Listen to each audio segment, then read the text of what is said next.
to the California Veterinary Medical Board teleconference meeting, April 23rd, 2020. I certainly miss meeting you all face to face. I know this is not our ideal way to meet, but I appreciate your patience with this teleconference. I would like to go ahead and ask Jessica Sieferman to do the roll call. Dr. Nolan? Present. Ms. Bowler? Present. Dr. Bradbury? Present. Ms. Laredo? Present. Dr. Nunez? Jamie, you're lucky you can't see me right now. My hair is very long. Ms. Prado? Present. Dr. Waterhouse? Present. Ms. Yanis? Present. We have a quorum. Thank you, Executive Officer. I do want to make note today, before we go any further, that agenda item number 5, we are going to need to postpone that for a later meeting date or a teleconference due to the fact that there's a lot of uncertainty as to the status of these bills that we need to consider, and we will not have enough information to really discuss them adequately. So that item number 5 will be postponed. So moving right along then to item number 3, I would like to turn the mic over to Sean O'Connor, who is the Chief of Project Delivery and Administrative Services for the OIS. Sean? Thank you, Board President. What I'd like to do is to go over how we will be handling public comment. So to facilitate public comment, we will be utilizing the WebEx question and answer feature. When the board reaches a point in the agenda at which public comment is appropriate, the question and answer feature will be turned on, and members of the public can indicate that they would like to make a comment by inserting the phrase, "I would like to make a comment," in the question box. We're showing you a display of that right now.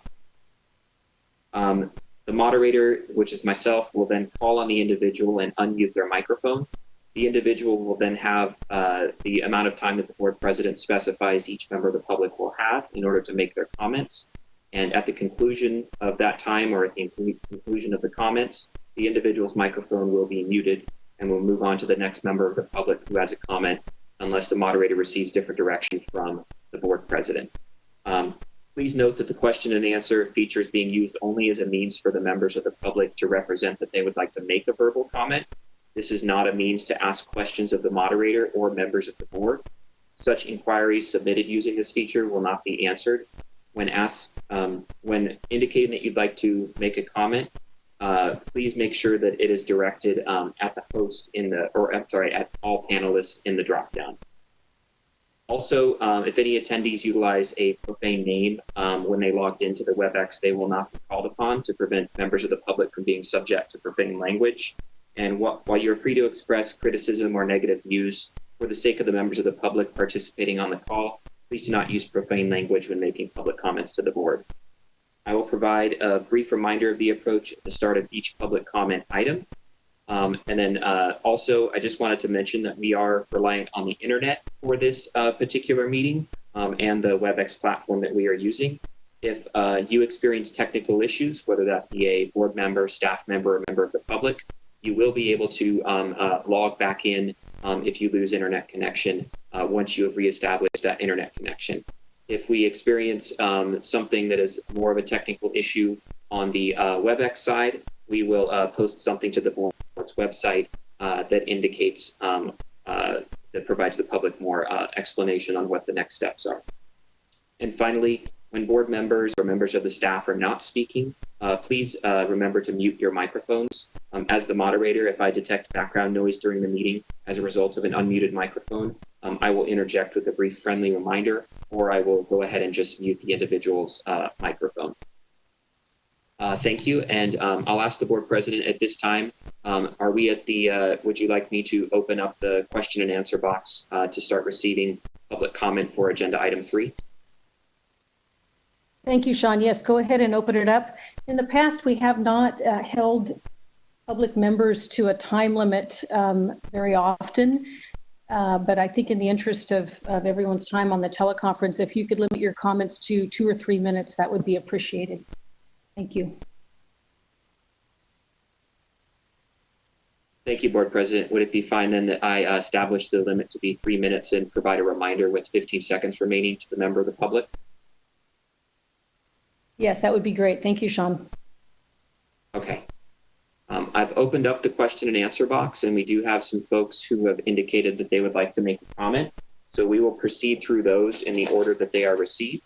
So I will go ahead and open it up for the first person to make a comment. I will call you by name and then start the 3-minute timer.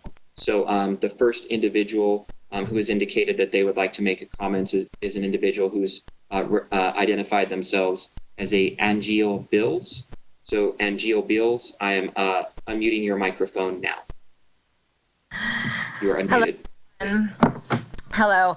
I'm a doctor in Southern California. And I just wanted to make a comment about the telemedicine. Other states have kind of, I don't want to say loosened, but been a little more lenient with the types of things that we can do via telemedicine. And I was hoping that California would give us a little leniency as far as setting up veterinary client-patient relationships and also seeing cases that are new problems. Like if we already have a VCPR, but the problem is a new problem, it's really difficult to, comply with the governor's social distancing order and keep everybody safe if we're not able to, utilize telemedicine for very many things. So just hoping that that's going to change in the future. I don't know if it's a talking point that's come up yet or if it's something that we could get started.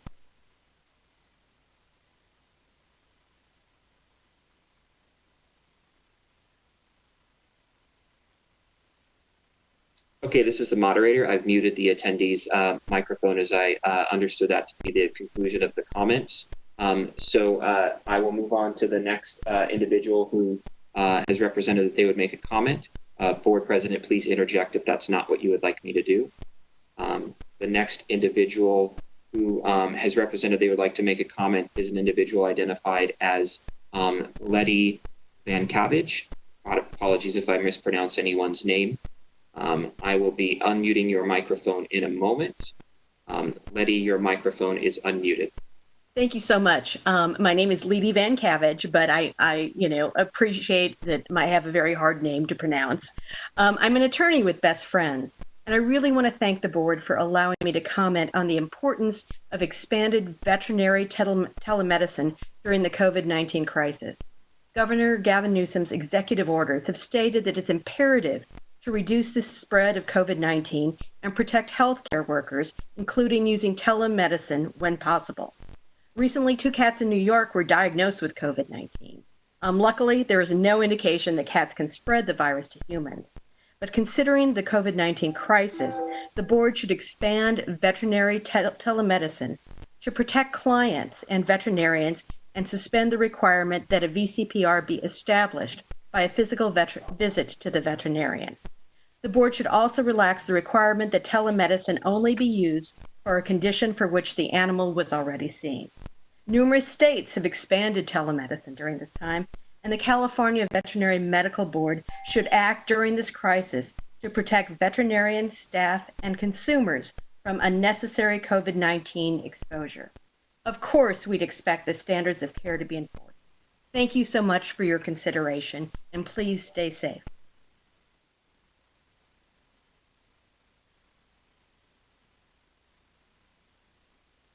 This is the moderator. We'll now move on to the next individual who's indicated they would like to make a public comment.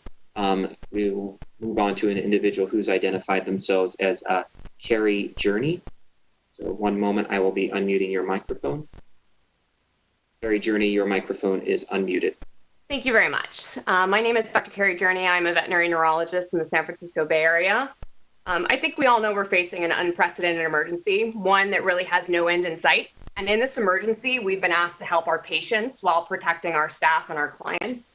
And the reality of that protection means we really have to do as little in-person contact as we practically can, which is why numerous agencies and associations, the World Small Animal Veterinary Association, the AVMA, the CDC, the USDA, they have all strongly recommended the use of telemedicine wherever it is practical, which is why the board's email of April 8th was particularly disappointing. I'm a veterinarian, guys, and I'm a specialist whose job depends heavily on my exam findings. I understand the importance of exams. I really do. I could discuss numerous use cases in specialty medicine where we could extend our reach to help the underserved areas of our state by telemedicine, but I can also respect the board's desire to limit telemedicine to existing BCPR. I think most of us see that as a reasonable restriction, but the further restriction of BCPR to a specific and active problem previously diagnosed is where I have to disagree. For decades, veterinarians across this country have taken phone calls from their patients we see regularly. We've gotten emails with pictures, some new thing the owners have found, and passing questions, and we've given advice. Sometimes that advice is absolutely you need to be seen, but sometimes it's perfectly practical and reasonable to work off a presumptive diagnosis based on the information at hand. Your dog vomited but is otherwise acting fine. Let's try a Pepcid and a bland diet. Come see me if it gets worse. Your dog has a new skin rash after he went swimming. Okay, let's get you a medicated shampoo and a Benadryl. Come see me if it doesn't clear up in a few days. Those are all very normal parts of practice, and under this new restrictive definition of BCPR, those activities are suddenly not allowed.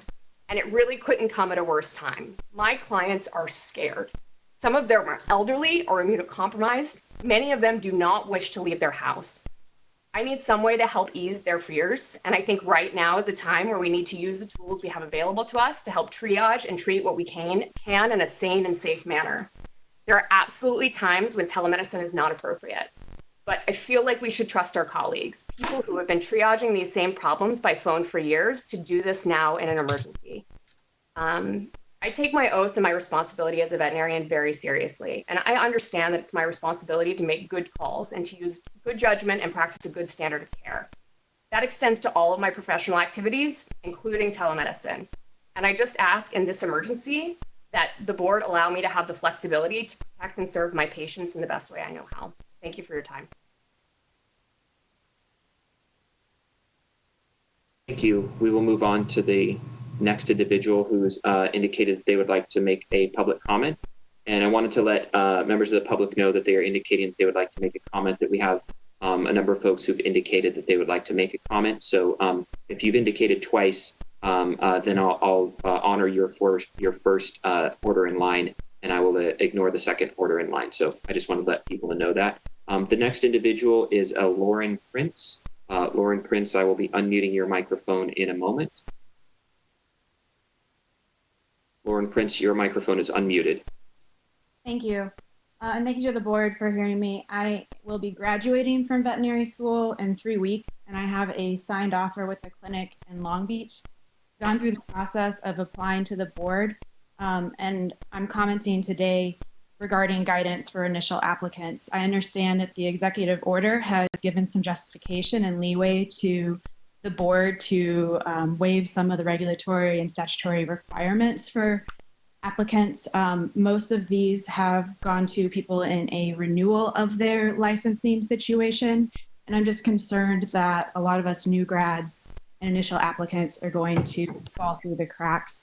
Veterinarians continue to serve a very vital role within our communities, and we are an essential service. There are many clinics that are continuing to hire new graduates, and like myself, I have a guaranteed start date, but I'm very concerned that given the delays and complications of the COVID-19 situation, that our applications will be delayed that much more, putting us into a very uncertain situation with our employers, potentially harming the clinic's ability to stay open and do business during these times, but certainly harming us as individual applicants in terms of being able to start our careers, as well as have some of the financial security that we need in these desperate times. So with so many people filing for unemployment, I really would like to encourage the board to take a look at this issue, see if there's some way that you could provide interim guidance, such as expanding the definitions of the temporary licensing so that it would include those of us who have graduated and have demonstrated all of the requirements that we need to have licensing, but understand that it's caught up sort of in just the administrative timeline. At this point, applications are being processed from January. And so it's really hard to know when we can expect licensing and what to do in the interim. So thank you very much. I'm following up with an email outlining these issues, and I would just really like to request a little bit of support for those of us that are trying to start in the profession. Thank you very much. I would like to make a comment. Thank you, Lauren, for bringing this to our attention. I would ask that you would email us at dmb@dca.ca.gov,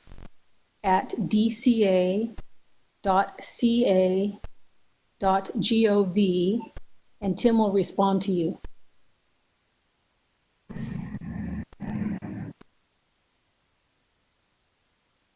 All right. Thank you, Board President. We will move on to the next individual in the queue for public comment, an individual who's been represented or logged in as Jean Dodds.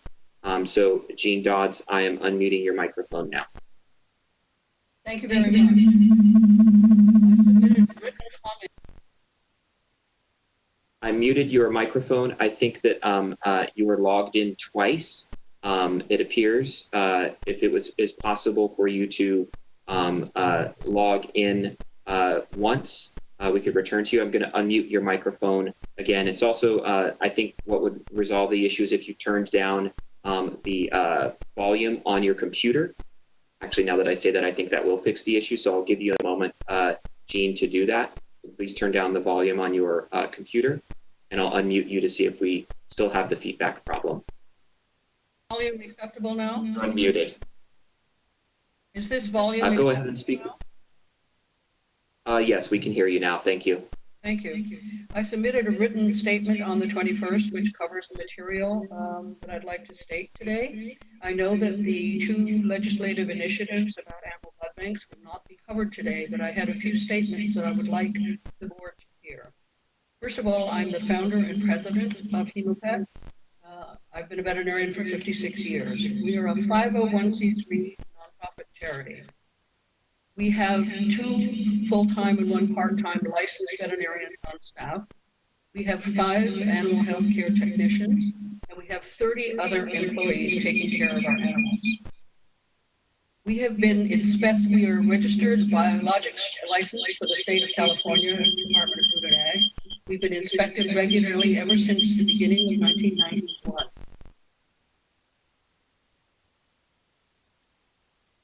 I apologize. We had to mute you again, Jean. Is it possible for you to turn down your sound? I will unmute you now.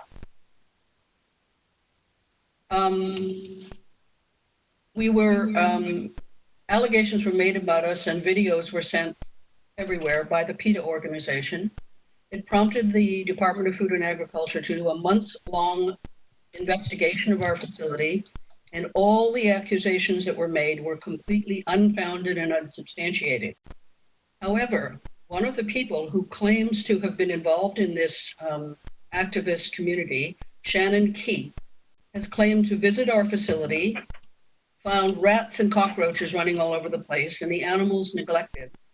And she's even testified at the governor's meeting that she was there just recently and the same conditions applied.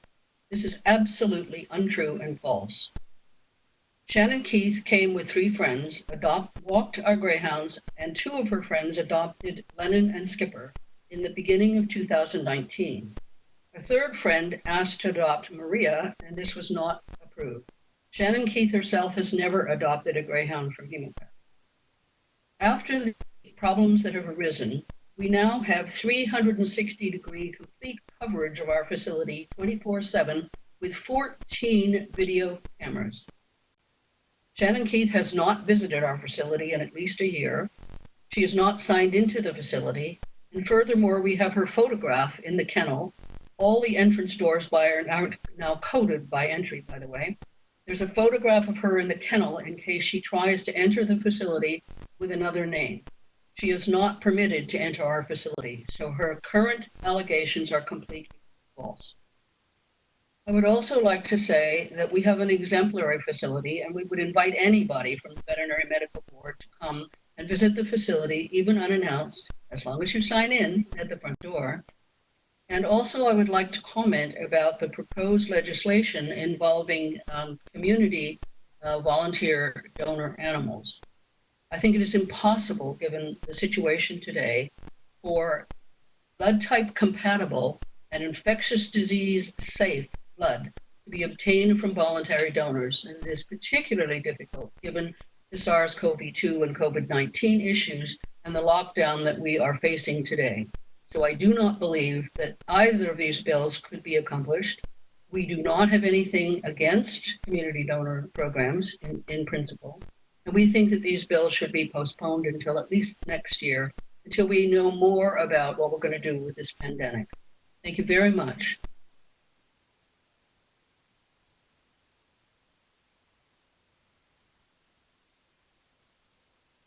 Moderator, we'll now move on to the next individual for public comment.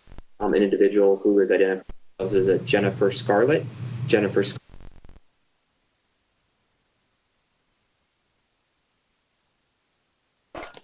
Hello, my name is Jennifer Scarlett, and I'm president. I'm a veterinarian and president of the San Francisco SPCA, and I'm calling to recommend that the California Veterinary Medical Board relax the strict interpretation of the VCPR and allow veterinarians and pet guardians to provide care through pets through telemedicine.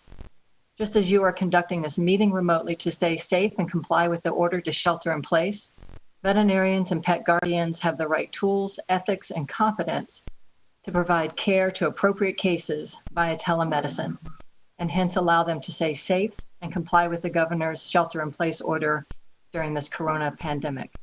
Thank you.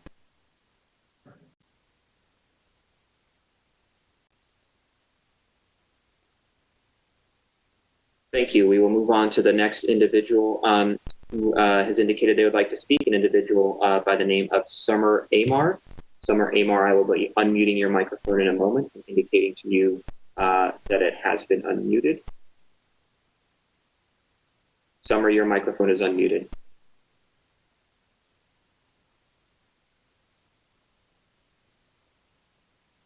Summer, your microphone is unmuted. You can speak. We can hear you. Okay, great. Hi, my name is Summer Amar, and I'm a human family physician in Southern California. I'm also president of the local medical association here. I'm concerned that you're increasing the risk of disease spread by limiting the scope of the VCPR and the diseases that are able to be treated by telemedicine. This isn't consistent with the guidelines for human physicians, which have been recently relaxed even more in this crisis. You're increasing the risk of disease to not only veterinarians and their staff, but also their clients. And I agree with the previous commenter that the reason you guys are choosing to do this meeting via a WebEx is because you are respecting the fact that this disease is serious and the spread needs to be stopped. And by limiting the scope of the VCPR and the diseases my animal colleagues are trying to treat, we're really putting everybody at risk. Thank you for your time.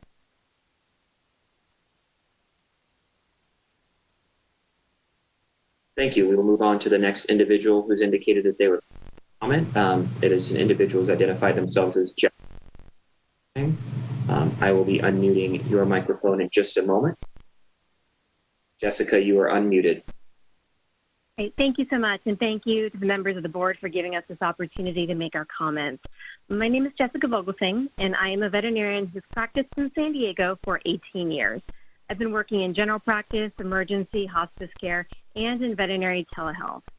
I'm here to ask you to reconsider the April 9th guideline, saying that the VCPR must be reestablished in person for every new diagnosis. While there's no replacement for the in-person exam, it is unrealistic to think that this is always feasible, particularly during an unprecedented global pandemic. Utilizing virtual care in appropriate cases is in the best interest of animals and people and helps millions of pets. Using it with our existing clients is a reasonable place to start.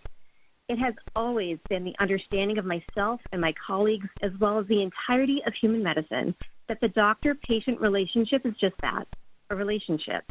It is not contingent upon nor relevant to one specific condition. This understanding is not consistent with standards of care, has no precedent in any other state board action, and puts both veterinary staff and clients at unnecessary risk of serious illness. While we are glad that the designation of essential service providers allows us to serve our patients in the hospital when needed, we should not abuse that privilege to expose ourselves and our clients to a deadly disease for something we can and should be managing at home. Should the board be unsure of the safety and efficacy of telemedicine, I urge you to engage with the thousands of veterinarians who successfully use this every day. To this effect, I have forwarded a petition that has been signed and shared by 4,700 people as of this morning to allow California veterinarians to use telemedicine for our established patients for any condition we deem appropriate. If you cannot provide the data or legal precedent to support your position that this action is harmful to pets, I urge you to remove this barrier to our practice of medicine, as it serves the best interests of neither animals nor people. Thank you very much.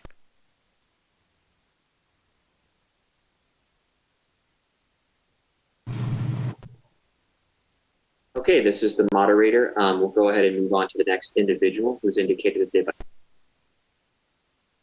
themselves as Elizabeth Brett. Elizabeth, I will be unmuting your microphone in a moment. Elizabeth, your microphone is unmuted. Thank you very much. Good morning. My name is Elizabeth, and I live in Los Angeles. Thank you for the opportunity to speak during this meeting. I foster a lot of cats and kittens, and with kittens especially, their health, as you all know, can be extremely unpredictable. One minute they're running around, they're playing, they're eating, and the next minute they're just not. They can turn in a heartbeat. And sometimes it's something totally manageable. Sometimes it's something very serious. I'm not a vet, so I don't always know what's going on. If I had the opportunity to virtually meet with a vet rather than waiting for an in-person appointment, rather than stressing out the kittens or the cat by putting them in a carrier and putting them in the car and taking them to an unfamiliar, scary place when they're still acclimating to being in my unfamiliar, scary home, and potentially exposing them to other disease, that would be a lifesaver, literally.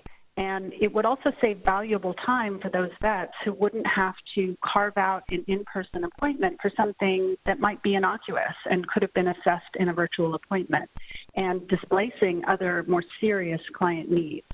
So I would urge the board to consider allowing the vet-client-patient relationship to be established by telemedicine, and not just in response to this pandemic, but in the long term. I think that's the direction that we're going to be going, and I think it makes a lot of sense.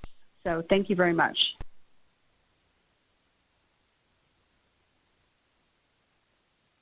This is the moderator. We'll now move on to the next individual who's identified they'd like to make a public comment. An individual who's identified themselves as Barbara Hodges. Barbara, I will be unmuting your microphone in a moment. Barbara, your microphone is unmuted. Thank you, and good morning, board members and attendees. My name is Dr. Barbara Hodges, and today I'm speaking on behalf of the Humane Society Veterinary Medical Association. We are submitting an organizational letter signed by 62 veterinary professionals in support of expanding telemedicine services in California during the current public health crisis period. And in our letter, we are also asking that telemedicine be allowed without a VCPR and for both existing and new medical conditions. Thank you for your time.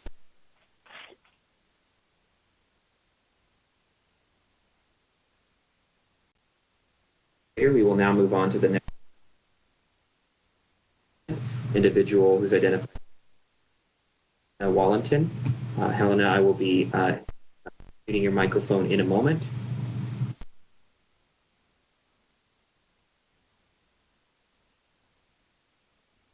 Your microphone is unmuted. Good morning. I am a pet owner, and I thank you for the opportunity to comment in support of telemedicine. So life as we know it has changed due to this ongoing pandemic. Lives are at stake. And we, also as pet owners, want to do everything we can to help, which includes avoiding all unnecessary trips outside the home. It is important to strictly follow Governor Newsom's and local authorities' stay-at-home orders and practice social distancing. As we have heard earlier, humans are encouraged to set up telephonic appointments with their doctors. Veterinarians should also be allowed to do telemedicine during this pandemic. We have an older dog with arthritis, and now he seems to have developed allergies. Well, I don't know. This might be a quick fix or something that the vet could help me with very quickly over the phone or via a video conferencing. We do not want to risk our loved one's health or the health of the vet and her staff. Why take such risk and venture to the vet's clinic when the vet likely or maybe can take care of the pet's health issue over the phone? Please limit the vet visits to necessary in-person appointments during this pandemic. We ask that you, the California Veterinary Medical Board, join the many other states that have already allowed veterinary telemedicine for both new and existing pet patients during this pandemic. Please allow us pet owners to follow the stay-at-home orders, help flatten the curve, save life, while also giving our pets the medical assistance they need. Thank you for all the great work you do.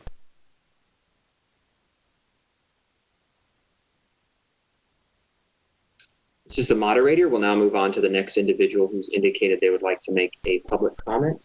That individual is identified themselves as Max Michalonis. Max, I will be unmuting your microphone in a moment.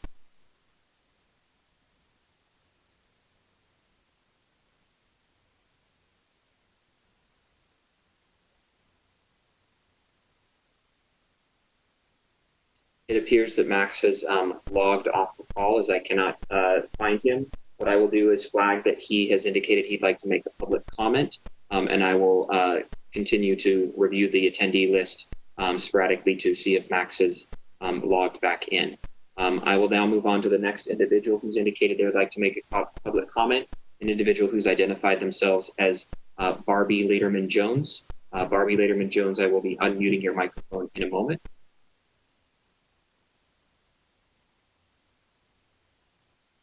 Hi. Barbie, you are unmuted. Thank you. So I am the Director of Shelter Medicine at the San Francisco SPCA, and my comment also pertains to the recent release of a strict interpretation of regulations regarding telemedicine, such that veterinarians can only provide telemedicine services for conditions that the veterinarian has previously diagnosed. As many others have said, veterinarians are competent and trusted medical professionals. And in this global pandemic of COVID-19, veterinarians, like other members of the healthcare community, are on the front lines of ensuring animal health while also protecting human health by limiting any unnecessary human contact. I believe that veterinarians must be permitted to use their own best judgment in deciding what can be treated via telemedicine and which conditions, which patients require an in-person visit. The requirement that only pre-existing conditions can be treated via telemedicine should be temporarily relaxed during the COVID-19 pandemic. At the San Francisco SPCA, keeping this strict requirement in place is having very negative effects. A combination of animals not getting the care that they need and pet owners having more in-person contact than they should. Thank you for your consideration.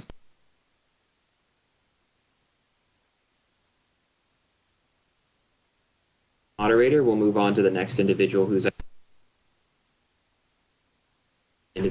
identified themselves as Jennifer Pimentel. Jennifer.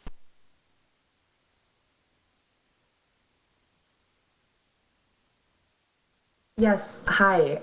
My name is Jennifer Pimentel, and I am a cat owner, and I live in the Los Angeles area. I think that it's very important that the board expand Telemedicine California to allow the veterinary client-patient relationship to be established by telemedicine.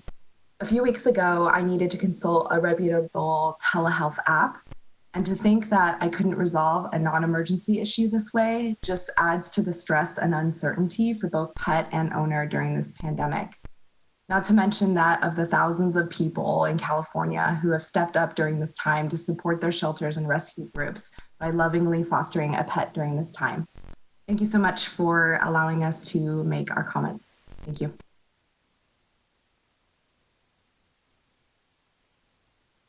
All right, this is the moderator.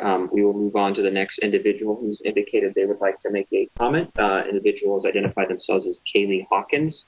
Kaylee Hawkins, I will be unmuting your microphone in a moment. Kaylee, you are unmuted. Great, thank you so much. My name is Kaylee Hawkins. I'm an owner of 3 senior dogs, and I live in the Los Angeles area. I do think it's really important that the board expand telemedicine in California to allow VCPR to be established via telemedicine. During this pandemic, I've actually had to make multiple visits to my personal veterinarian for an issue that we could have resolved via telemedicine and reduced down to just a single visit, thus reducing the risk of health to both my household and the wonderful staff at the vet clinic that I frequent. I appreciate your time and thank you for your consideration.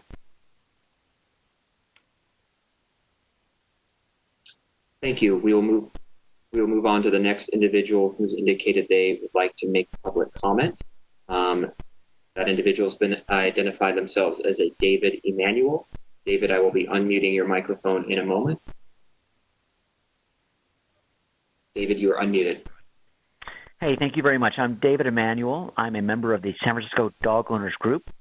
We're a nonprofit group with about 1,500 members, and our mission really is to advocate for people to be responsible dog owners.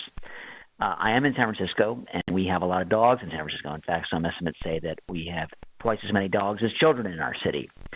So I too just want to add my voice that we would like your board to relax the policy guidelines so that veterinarians at their discretion can conduct telemedicine consults with their clients and their pet patients. So I just wanted to tell you a little about our city. San Francisco, we've been under the coronavirus stay-at-home order for 5 weeks.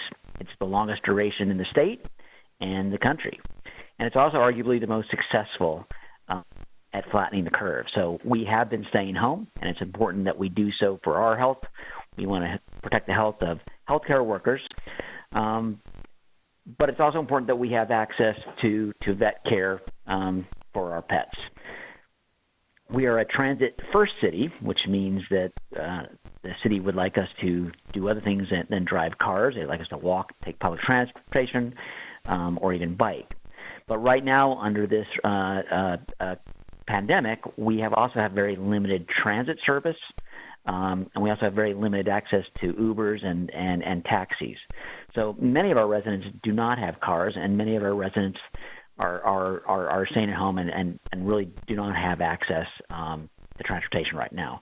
So it would be very important for the health of our pets for us to be able to have telemedicine conferences with our vets. So I appreciate this time, and I just want to say thank you very much.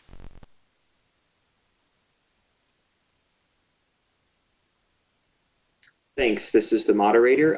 We are now going to move on to the next individual who's indicated they would like to make a public comment.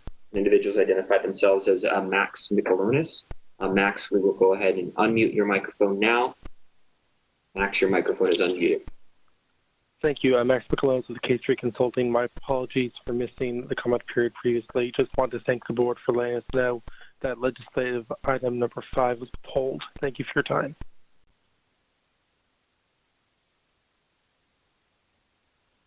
All right, thank you. We will move on to the next individual who's indicated they would like to make a public comment. Individuals identified themselves as Summer Vermeter. I will be unmuting your microphone in a moment, Summer. Summer, your microphone is unmuted. Good morning, board members. I'm the president of 2 hospitals in the San Francisco Bay Area that employs over 30 doctors and been serving the veterinary community for over 24 years. I would like to ask the board to consider relaxing telemedicine rules as recently outlined by the CVMA, specifically that we can only use telemedicine for previously seen conditions. I trust my doctors to use good judgment and uphold our high standard of medical care that we have at our hospitals. Our hospitals adopted telemedicine just over 1 year ago and seen great patient care and success with it. Please allow me to continue to do so with the added benefit of keeping my doctors and staff safe. Please help me keep my staff safe, my clients safe, and my business safe, as telemedicine has become an important part of the hospital and my business. Thank you, board members, for listening.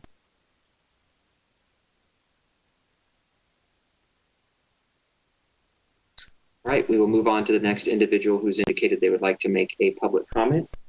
This individual's identified themselves as Destiny Haney. Destiny, I will be unmuting your microphone in a moment.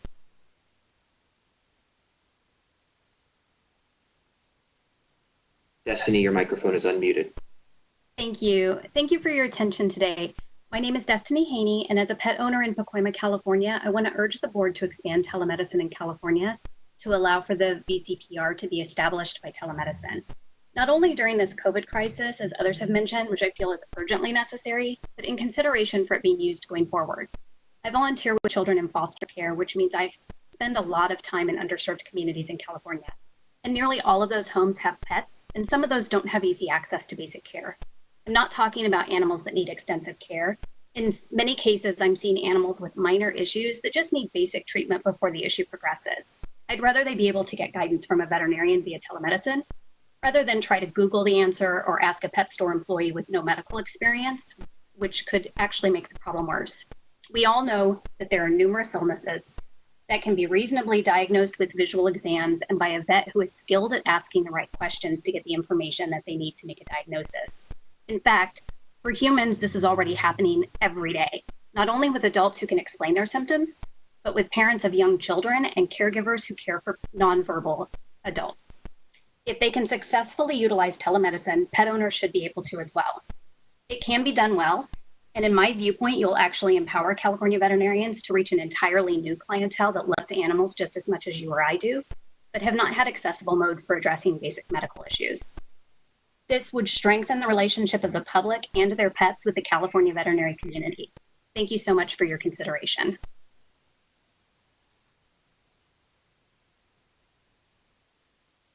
Thank you. This is the moderator. We'll now move on to the next individual who's indicated they would like to make a comment.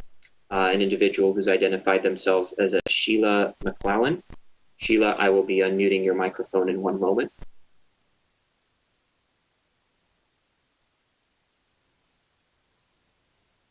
Sheila, you are unmuted. Hello, can you hear me okay? We can, thank you. Okay. Hi, good morning. My name is Sheila, and I'm a dog owner who resides in Los Angeles, California. I just want to really quickly echo the same sentiment as others, that I think it's very important for the pets and people of our state that the board expand telemedicine guidelines in California to allow the veterinary client-patient relationship be established by telemedicine. Thank you for listening and for your consideration.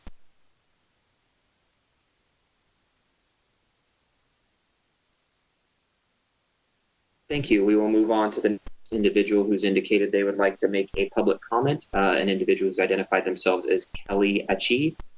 Kelly, I will be unmuting your microphone in a moment.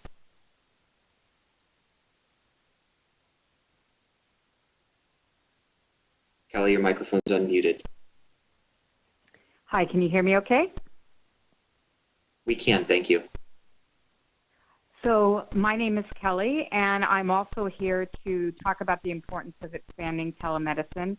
I work with I volunteer with 3 different rescue groups, and I carry the same sentiments as others about social distancing and sheltering in place right now and how important that is. I work in both assisted living facilities and board and care homes for the elderly, of which many of the residents have pets. Right now, these facilities, as they should be, are on full lockdown, so that this vulnerable population is not further at risk. It's very important for these individuals to be able to virtually communicate with their vets and get the treatment that they need for their animals. I think we all are aware of how important it is for the elderly community, whether they live in their own home or in a group setting, to have a pet. It enhances their life in a multitude of ways. I think everyone would agree that we would never want their animals to have to be removed from them just because they could not get the proper veterinarian care that they may need right now, nor would we want their health to be at risk because they would have to leave their home to go to their vet's office. Right now, more than ever, we need to have the ability to keep our animals with us and care for them medically if needed. Although I've given the example of it being critical for the elderly, this affects every single person who has a pet. There are many other vulnerable populations, for example, immune-compromised individuals, which is actually my own son who lives on his own and is not able right now to go out of his home. So regardless of whether or not we're elderly or immune compromised, we all need to protect ourselves and each other by not going out of our homes to stop the spreading of this virus. We need to be going out to the vets for issues that can be dealt with virtually. We are all here in California doing a great job of sheltering in place, but we need the vets to have the ability to assist us via telemedicine. So please, I ask you today to expand telemedicine immediately here in California so that we can join the other states that have already implemented it. Thank you so much for your time and for hearing public comments.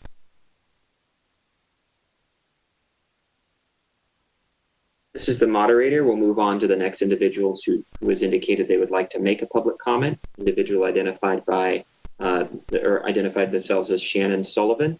Shannon, I will be unmuting your microphone in a moment.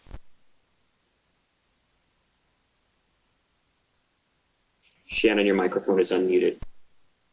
Thank you. Good morning. This is Shannon Sullivan. I'm a veterinarian. I've been practicing for about 13 years. Honestly, I didn't call this morning to talk about telemedicine, but after listening to all the comments, I had a few comments on that as well. There are some significant limitations to telemedicine. I have yet to see a telemedicine case that can be weighed with an accurate weight, nor can an accurate abdominal palpation be done, nor an accurate cardiac auscultation be done, nor can a person do a skin scrape or the various other procedures that are necessary in many cases to diagnose disease. If, in fact, telemedicine standards are loosened for the future, or at least for this pandemic, I would ask the board to make sure that that is a temporary loosening until such time as this matter can be more closely examined rather than focusing on a panic reaction in the immediate present. The reason that I called today, there are two. I would like to add to agenda, if possible, a concern regarding, it was brought to my attention earlier this month that the VACSP licenses that were attached to my license, there are 3 licensees that I disassociated with almost 3 years ago. One was 3 years ago, one was 2 years ago, one was 2 years ago. They are still attached to my license. I was notified of that by the board, and these individuals no longer work for me, have not worked for me for 3 years. Interestingly, there is also an individual I have never met. I know nothing about her, who is attached to my license. I'm not sure how long, because it doesn't list that on there.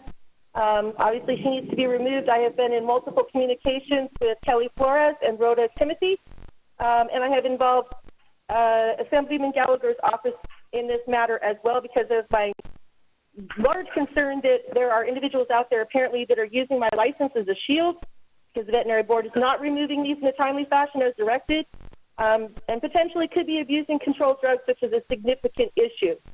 I also would like on the agenda it to be explored why, when I submitted my license application, or excuse me, renewal back in April, so this was about, January, my license is due to be renewed at the end of March.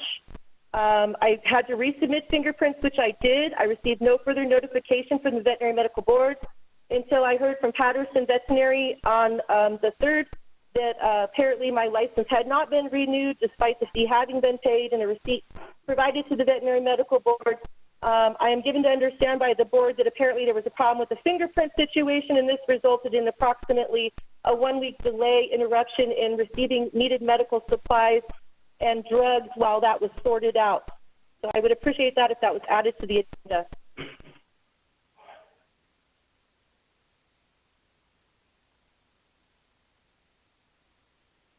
This is the moderator. I have muted the individual as I understood that individual will be done with their public comment. I will move on to the next individual who has indicated they'd like to make a public comment. Individual identifying themselves as a Laura Putnam. Laura, I will unmute your microphone in a moment. Laura, your microphone is unmuted. Hello, thank you. I appreciate the time. I am a veterinarian in Santa Barbara, and as well as a small business owner with 38 essential employees. I'm here to echo the comments of my colleagues with regards to telemedicine. The recent clarification on restrictions on telemedicine are inappropriate at this time. We are already doing all we can during this pandemic to follow social distancing orders instituted by Governor Newsom and our local government. When admitted to this profession, we swore an oath to use our skills for the benefit of society and promotion of public health. We are already doing all we can to keep our staff, clients, and patients healthy. I urge the board to immediately relax their restrictions on telemedicine so we can continue to do this as safely as possible. We should be able to use telemedicine for new conditions. We should be able to use our judgment in determining when telemedicine is appropriate. This will help minimize our risk, our clients' risk, and reassure our clients that when we do ask them to come into the hospital for diagnostics and treatments, we are doing so because it's justified, not simply because our hands are tied. I really appreciate this time to make my comment. Thank you. We will now move on to the next individual who's requested to make a comment, an individual identifying themselves as Isabella Birmingham. Isabella, I will be unmuting your microphone in a moment.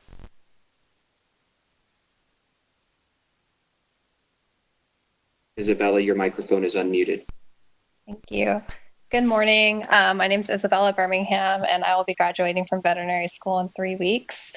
And my public comment relates to seeking initial licensure in the state of California. Processing times currently listed on the website are 13 weeks for initial applications received in January.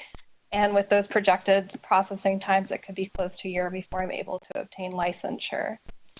I am a California resident, and there is a great need in my community for veterinarians in order to meet public needs. And quite frankly, I'm also worried that I could lose job offers because of this issue. It goes without saying that this is an unprecedented time, excuse me, with many difficulties, and I hope that the board will consider providing some reassurance and guidance to those of us who are eager to contribute to the profession. The written statement that was submitted by Lauren Prince speaks to the concerns of many of the new graduates. Thank you for your time and consideration. Thank you. We will move on to the next individual who has indicated they'd like to make a comment, an individual by the name of Susan Riggs. Susan, I will be unmuting your microphone in a moment.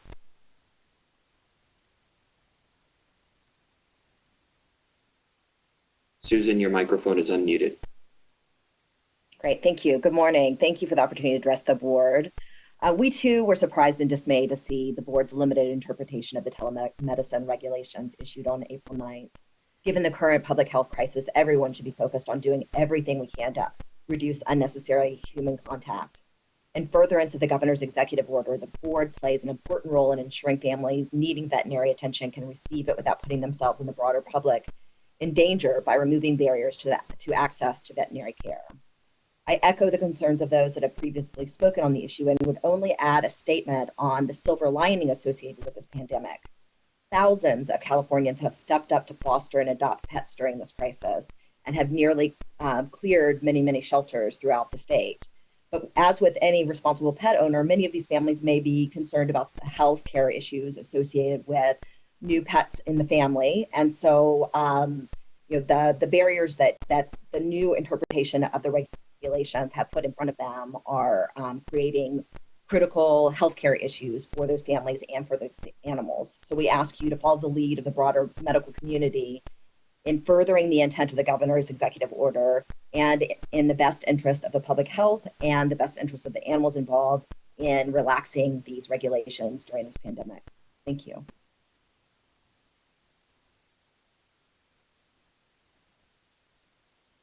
Thank you. We will now move on to the next individual who's indicated they would like to make a public comment. An individual who's identified themselves as Alyssa Sukiyama. Alyssa, one moment, and I will unmute your microphone.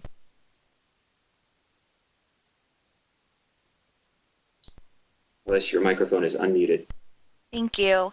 My name is Elise Sukiyama, and I'm a dog owner in Los Angeles. My family also fosters for a local rescue. I think it is very important that the board expand telemedicine in California to allow veterinary client-patient relationship to be established by telemedicine so that my family can seek care for the animals in our care in the safest way possible. Thank you for your consideration.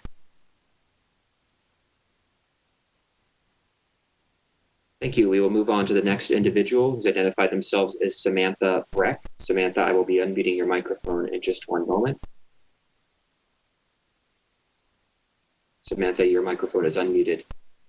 Hi, thank you. My name is Samantha, and I am a cat owner and a veterinary clinic manager from Los Angeles.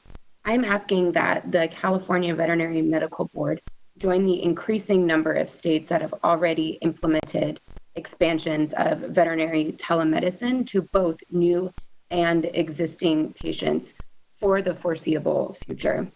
This will help to protect both our staff and our clients, as well as our pets during this shelter-in-place order. Thank you for your time and consideration.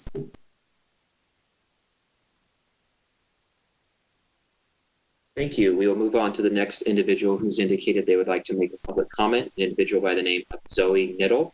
Zoe, I will be unmuting your microphone in one moment. Zoe, your microphone is unmuted. Hello, my name is Zoe Nattel. I'm the Executive Director of SNP LA, the Spay Neuter Project of Los Angeles.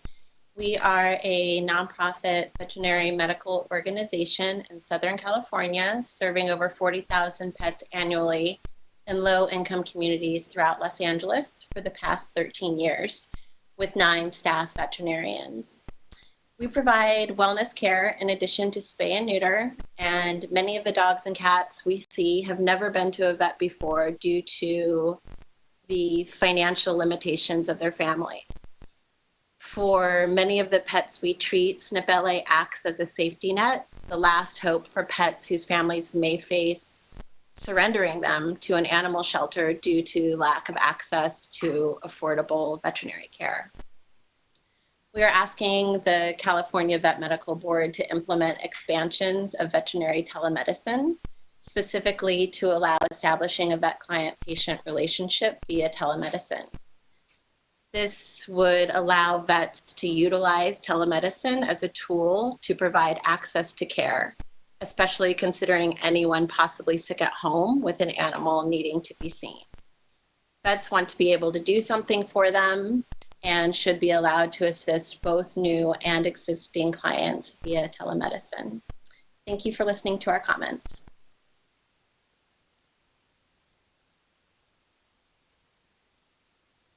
We will move on to the next individual who's indicated they would like to make a comment. Individuals identify themselves as Nathan Coate. Nathan, I will be unmuting your microphone in a moment. Nathan, your microphone is unmuted. Hi, I'm a veterinarian that's practicing in the Bay Area. And I have comments, like many of my colleagues, about the use of telemedicine during this crisis. The restrictions placed on telemedicine prevent us from being able to serve our clients and patients safely during this crisis. In the Bay Area, there is a demand for this service. By restricting the use of telemedicine to addressing only pre-existing problems for patients that have been seen within the past year, we force more clients to bring patients into clinics with increasing the risk of clients and staff to exposure to COVID-19. Comply with social distancing ordinances. Our practice has reduced staffing, which reduces the availability of appointments and forces clients to bring patients into the hospital on urgent care for minor issues that could potentially be treated safely at home. We must have faith in our veterinary staff to appropriately treat and triage patients via telemedicine, keep our patients healthy and our clients and staff safe during this pandemic. Thank you.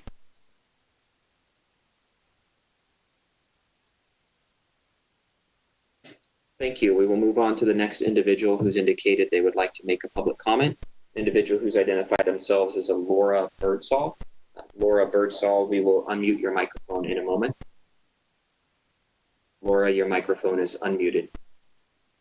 Great, thank you so much. I'm in a community medicine program that provides veterinary care to under-resourced communities in San Francisco.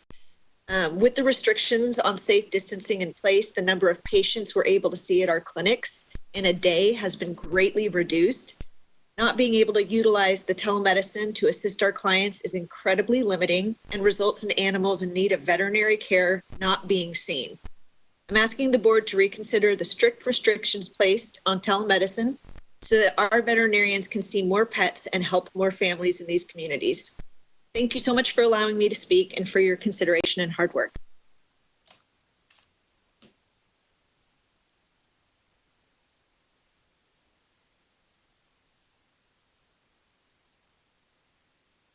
All right, we will move on to the next individual who's indicated that they would like to make a comment, an individual by the name of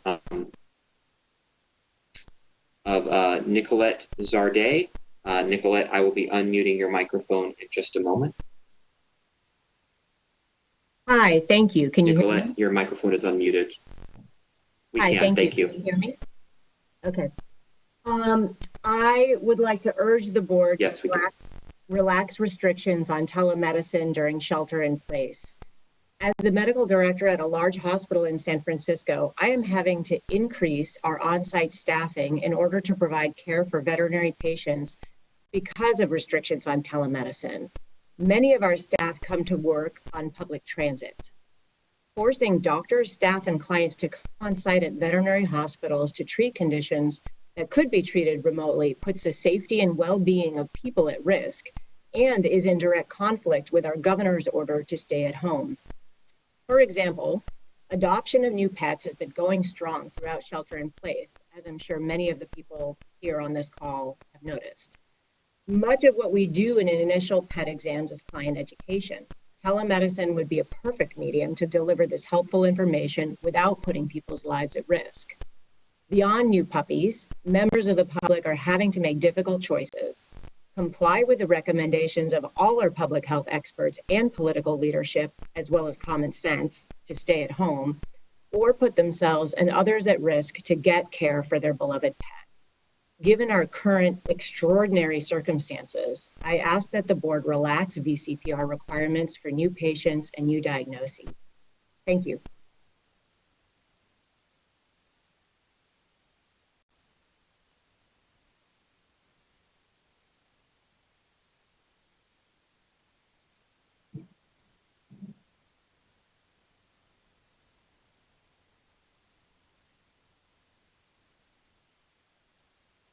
We'll move on to the next individual who would like to make a public comment.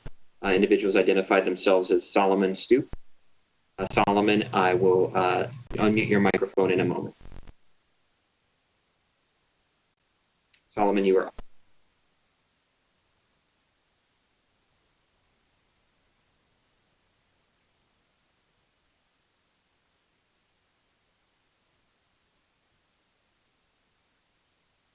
You're unmuted. You can go ahead and speak.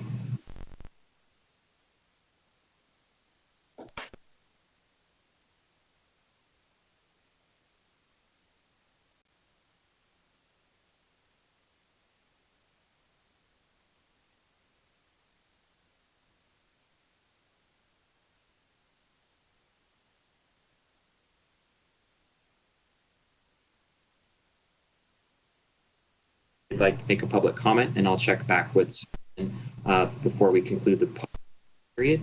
The next individual who's identified to make a public comment is Brandy Nutso. Brandy Kuntzel. Apologies for the mispronunciation. Brandy, you will be unmuted in 1 moment. Brandy, you're unmuted. Great, thank you so much. Hi, my name is Brandy Kensel, and I'm General Counsel for the San Francisco SPCA. I speak on my own behalf and on behalf of the San Francisco SPCA. In addition to its sheltering operations, we operate 2 full-service veterinary hospitals and clinics that serve the public. We've already heard from a lot of people this morning that this health crisis has demonstrated that there are animals and situations where the board's interpretation of CCR Title 16, Section 2032.1, which outlines the VCPR requirements for providing veterinary care in California, is problematic during this COVID response period. In particular, the San Francisco SPCA finds troubling the board's interpretation that telemedicine can only be used for pre-existing medical conditions. This interpretation is more restrictive than the actual statute language, and as others have already noted today, it is just simply not how veterinary medicine occurs in the real world. In addition, Although I understand that the CVMA's interpretations do not necessarily represent the views of the CVMB, I also note that the CVMA's VCBR guidance is also unnecessarily restrictive. By requiring that an examination be completed within the last year for any given condition, the CVMA's interpretation also goes beyond what is currently set forth in statute. As others have already done in many other states in the US, I would encourage the CVMB to engage the governor's office on this issue and consider seeking an executive order to temporarily suspend or waive the VCPR requirements during this response period. Or rather, if concerned advocates were to engage the governor's office directly on this issue, I would encourage you to support those efforts. Given the interest in telemedicine expressed today during public comment, I would also encourage you guys to take up this matter more formally at a future meeting by placing it on the board's agenda. No one here today is suggesting that telemedicine is a substitute for in-person care. We trust that veterinarian professionals are able to determine which conditions are appropriate for telemedicine and which are not. Rather, we are implying that there is a real leadership opportunity for the CVMB to work on this exceedingly contemporary issue, and we are encouraging you to do so. Thank you so much for your time and this opportunity to speak today.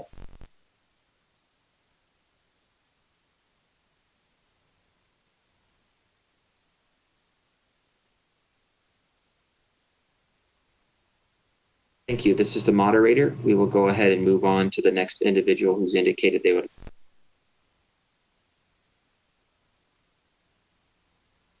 Next individual who's indicated they would like to make a comment is an individual by the name of Blake Tafoy.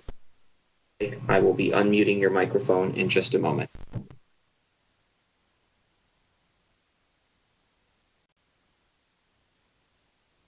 Blake, your microphone is unmuted now.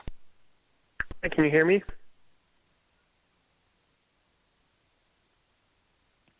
We can hear you. Thank you. So I just wanted to echo what the other graduating students have mentioned before. I'm currently a fourth-year veterinary student graduating in 3 weeks as well. And we've been in contact with the board about, our concerns about testing. However, as of right now, it's just kind of like, okay, once the orders are lifted, that we will be able to take the exam. However, I've had my exam canceled twice now due to, the testing centers being closed as a result of COVID-19. And at this point, my test isn't until mid-May, which is also when I'm graduating and supposed to be starting my contracted job the following week. And me and my classmates and other fellow graduates just have concerns that we're not going to be able to get our licenses in time to, be on the front lines and help see all these cases that are, especially as these stay-at-home orders get lifted up, there's going to be a lot of people who haven't been able to get into the vet, and, we want to be on the front line helping them, those cases get seen and be able to practice. However, we're concerned we're not going to be able to get licensed in time. So I just wanted to implore the veterinary board to look for alternative options to get licensed in California. I know me and my classmates are graduating from Arizona, and they have Arizona changed their online exam to a take-home exam because of the pandemic, so that they could still get their students and graduates licensed in Arizona during the pandemic. So I just want to implore the veterinary board search for alternatives for us California practicing graduates as well. Thank you for allowing us to express our concerns during this time.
Hi, everyone. This is the VMB Co-Moderator. Just wanted to let you know that the moderator is changing his audio connection, so it'll be silent for a little bit. We'll come back on and we'll continue with public comment.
Just so everyone knows, we're still working behind the scenes on the moderator's audio.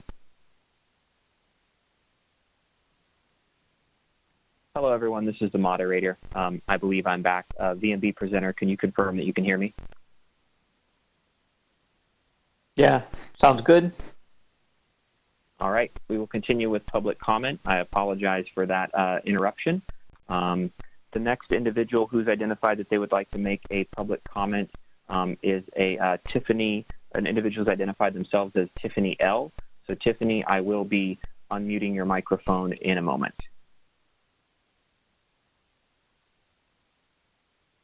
Tiffany, your microphone is unmuted. Thank you. Can you guys hear me? We can hear you. Thank you. Okay, great. So good morning, everyone. Thank you so much for the opportunity to hear me out during your meeting today. My name is Tiffany Lee, and I am a senior veterinary student from Midwestern University of Glendale, Arizona. I grew up around the LA area and plan to practice around here after graduation in a month. A comment I would like to make is regarding the California licensure process, particularly for new grads such as myself. With everything going on, many senior veterinary students, those looking to work in California, including myself, are not very well informed and, to be frank, stressed about the constant changes revolving around the process in relation to COVID-19. This includes the process of getting approved to take the state boards to begin with. There seems to be some inconsistency with the CA licensure process, particularly when having our application approved in a timely, orderly manner. The PSI exam centers, which is the place we're supposed to take our state board exam, has no means of communication with us as a whole. In other words, no email or direct announcements. And even when I personally try to call or reach out to them a few times, those answering the phone calls are also unsure. They told me that personally that it is up to me to check with the testing center and call the day before and on the day of our exam to make sure they are open.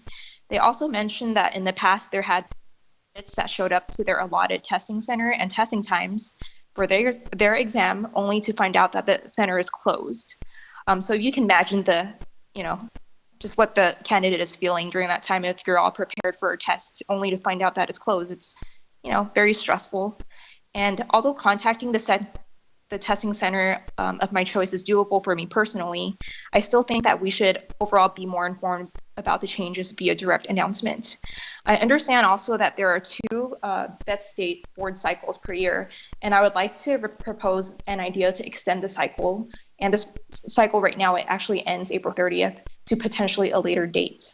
Since many of us have rescheduled our tests, some even multiple times due to the closures and delays, I believe that this would positively affect those who have jobs lined up in early summer or even late May. That would give those individuals who do not pass the boards the first time to retake the test within ample time before starting our jobs. As a person who is about to start a career as a veterinary professional in the community, I am very, very excited to embark this journey. However, I do think that there are some ways that we can facilitate a more effective communication strategy between us and the board so that not only are we more well-informed, but also that you guys can get a better understanding of our concerns as well. So overall, just thank you so much for your time, and I very much hope you consider our concerns and help us address it. address it. It is greatly appreciated and hope you guys have a great day. Thank you. We will move on to the next individual who has indicated they would like to make a public comment. Individual by the name of Solomon Stupp.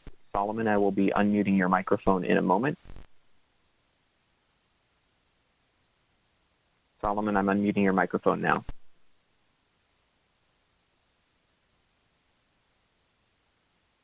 Solomon, your microphone is unmuted.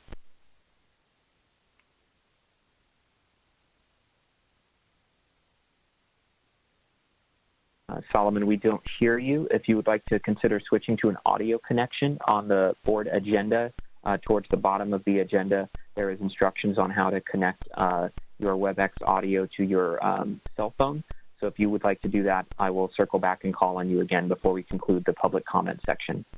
We'll move on to the next individual who has indicated they would like to make a comment.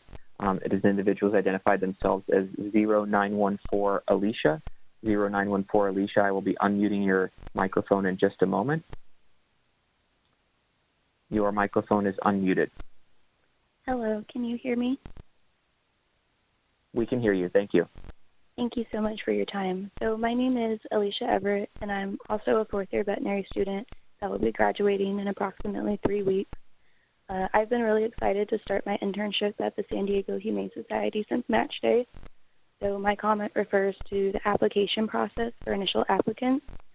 As of now, I'm still waiting for my initial approval for my application that I submitted on February 11th, which was one day after I found out my match results. And even after I get my approval, California is still requiring in-person exam testing at designated testing centers. And from what I understand from my classmates, the testing schedule is extremely limited, and I'm most likely going to be required to travel to California to sit for this exam. And that leads me to potential exposure of the coronavirus, not just with sitting for the exam, but traveling at this time, which also goes against most stay-at-home orders. So I am going to school in Arizona, and I know that Arizona changed their exam to a take-home online exam for their students, their new graduates, to join the essential profession. And I would like the board to consider alternative options for us new graduates for obtaining our initial license during this global pandemic. This is not a precedented event, but we would like to start our jobs, start our internships, have financial security, and join the workforce that we've been working so hard for. Thank you for your time. Thank you. We will move on to the next individual who's indicated that they would like to make a public comment. Individuals identified themselves as a Kimberly Vu. Kimberly Vu, I will be unmuting your microphone in just a moment. Kimberly Vu, your microphone is unmuted. Hi there, are you able to hear me? We can hear you, yes. Hi, thank you. Thank you so much for your time. So my name is Kimberly Vu, and I am currently a fourth-year veterinary student. I will be graduating on May 15th in just a couple of weeks. My internship will begin June 15th, and like my other graduating colleagues, I also have similar concerns regarding licensure. With the closure of PSI's testing centers and the prolonged delay of first-time applicants getting initial approval, like my colleague Alicia, I am worried that my colleagues and I will not become licensed before anticipated start dates, with applicants possibly even losing their offers.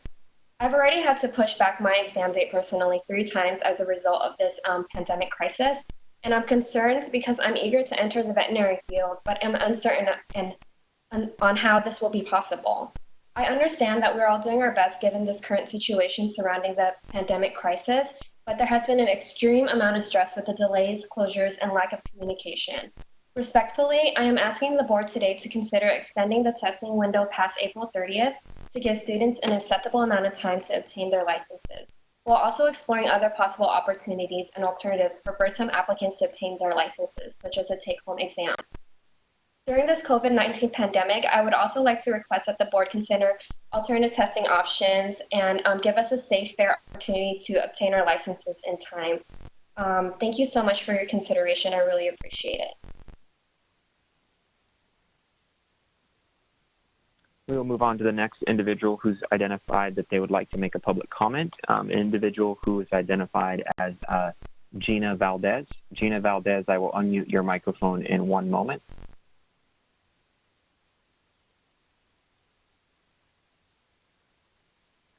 It appears as though Gina Valdez has left the meeting, so we'll move on to the next individual who's indicated they would like to make a comment. I will circle back before we conclude the period to see if Gina's rejoined. The next individual to make a comment is a Shay Cox. Shay, I will be unmuting your microphone in 1 moment. Shay, your microphone is unmuted. Great, thank you. My name is Shay Cox, and I'm a veterinarian and owner of a 17-doctor hospice and palliative care practice in the Greater Bay Area. And given our elderly and debilitated patient population, telehealth is a vital tool for our practice, and we have been using it successfully for over 8 years. I very respectfully have the same concerns about the board's recent interpretation of the VCPR with regards to telehealth. And while many states have amended their telemedicine laws to account for stay-at-home mandates, our medical board has made it even harder for a pet to be seen via telehealth, which is tying our hands when it comes to delivering care at a time it's needed most, which is something I'm working hard to understand. Putting up barriers to healthcare is the opposite of what should be done to protect pets and people. And I feel like many others that veterinarians should be allowed to use sound judgment and their medical training regarding telemedicine without fear of repercussion. Taking away this vital tool is harmful, especially during the time of a pandemic. And vets do recognize that telemedicine is not a panacea for all care, but it can address many issues.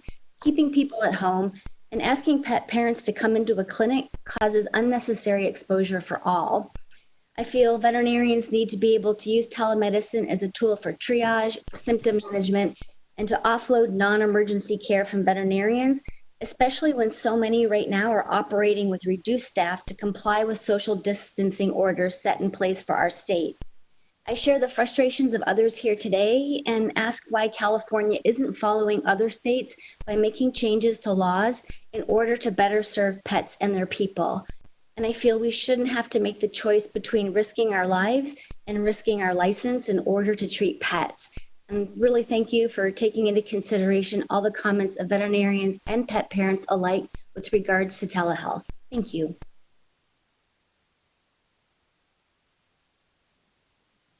We'll move on to our next member of the public who would like to make a comment. Individuals identified themselves as Michael Shirley.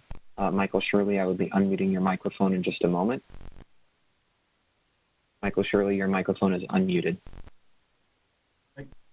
Good afternoon. My name is Michael Shirley, and my wife and I own and operate a small animal hospital in Murfreesboro, Tennessee. And I've joined y'all today to make a public comment in support of our colleagues in California in support of the use of telemedicine platforms to meet the veterinary needs of their clients while protecting the health of their veterinary teams and clients alike. In Tennessee, we've been allowed to use telemedicine to address the needs of our existing clients for chronic issues that they're dealing with their pets, as well as new conditions that have been discovered by the pet owners. We are sure to address the obvious limitations of a virtual care appointment versus an in-person appointment, but we have used this ability to care for our clients without incident. I fear that the recent restrictive guidelines that have been released by the California Veterinary Board to not allow the use of telemedicine for any conditions that aren't pre-existing, I fear that this is going to have a negative effect across the country. Should other states follow the current path set by the California Veterinary Board, I feel that the ultimate result will be a decrease in the quality of veterinary care that can be provided during the time that our country addresses the COVID-19 pandemic. With that in mind, I'd like to offer you this anecdote. We recently were contacted by a pet owner that had tested positive for COVID-19. Thankfully, she was honest about her exposure and did not just schedule an appointment with our staff. She was concerned that she had recently added a pet rat to her family that was now showing signs of respiratory distress. Because we did not have an established relationship between her and our veterinarians, we asked if she would be willing to have a virtual care appointment and described what we would need for her to have together for our appointment, such as a gram scale to obtain an accurate weight. While she was gathering her materials, I called our state veterinary board to see if we could establish this client via telemedicine because of the special circumstances, and unfortunately my request was denied. When I called the pet owner back and explained that I could not see her pet, she thanked me for trying and hung up the phone. I was left feeling very frustrated for the owner and concerned that we were not able to meet the needs of her pet.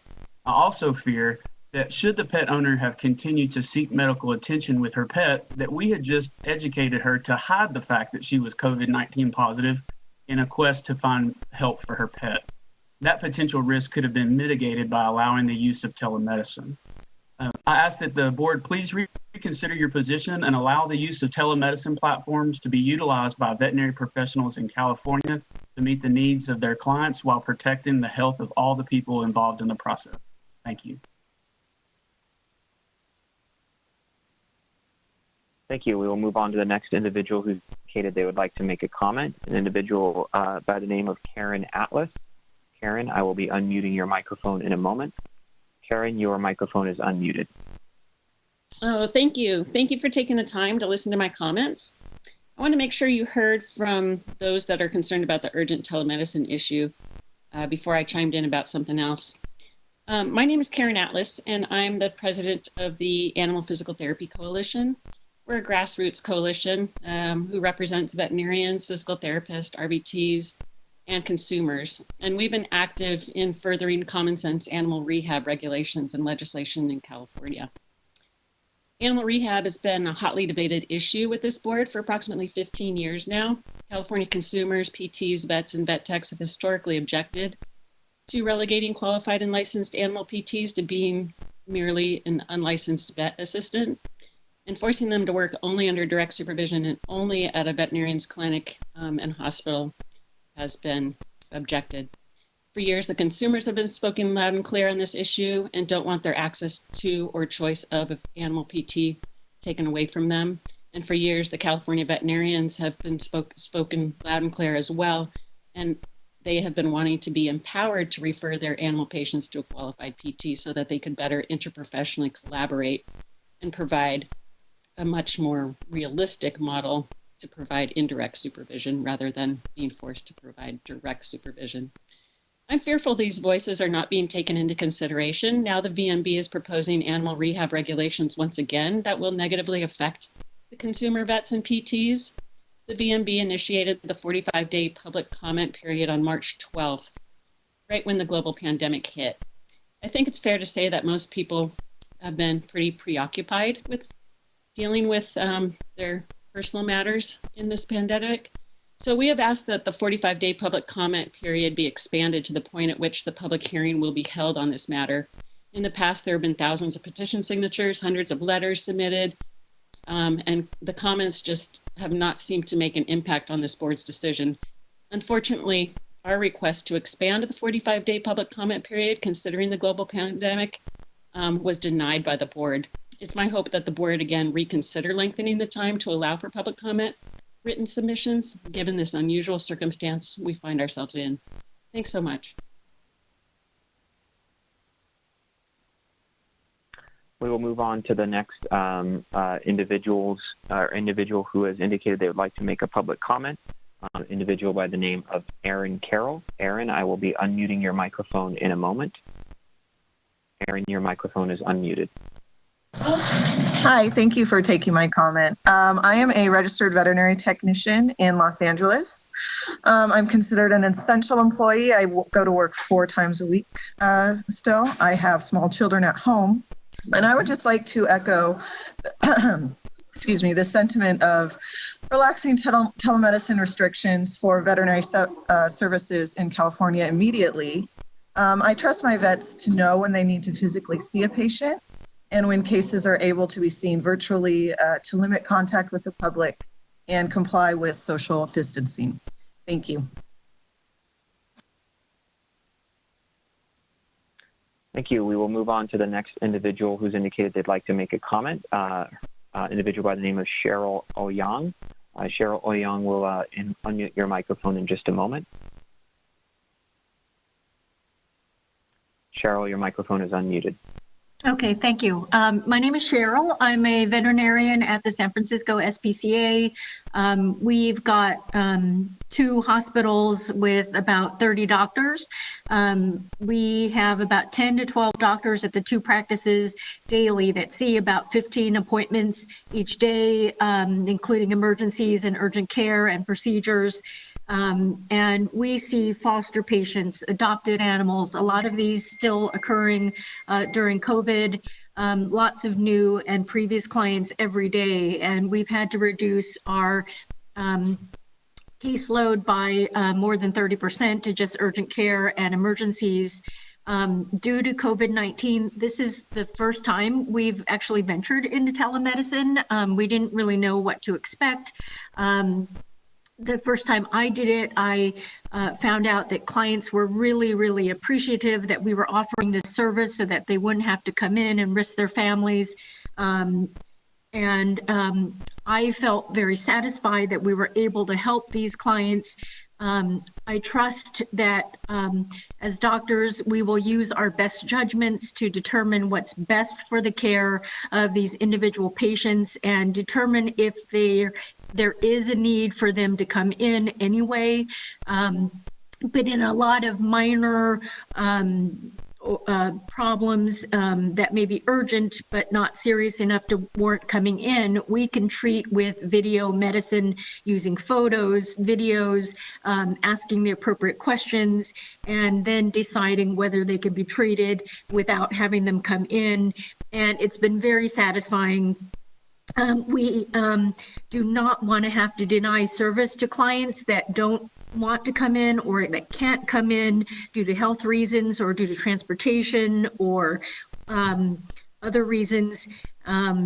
Sometimes it's even the patient that might be too scared to come in, a really scared cat or really scared dog that they can't catch to come in. And so I strongly ask the Vet Medical Board to relax the telemedicine restrictions so that we can do our work, especially during COVID. And in the future, it looks like telemedicine is going to be expanded and really has a role not in replacing clients coming in for exams, but as an adjunct so that we can provide the best care for our clients and patients. Thank you very much for listening to me.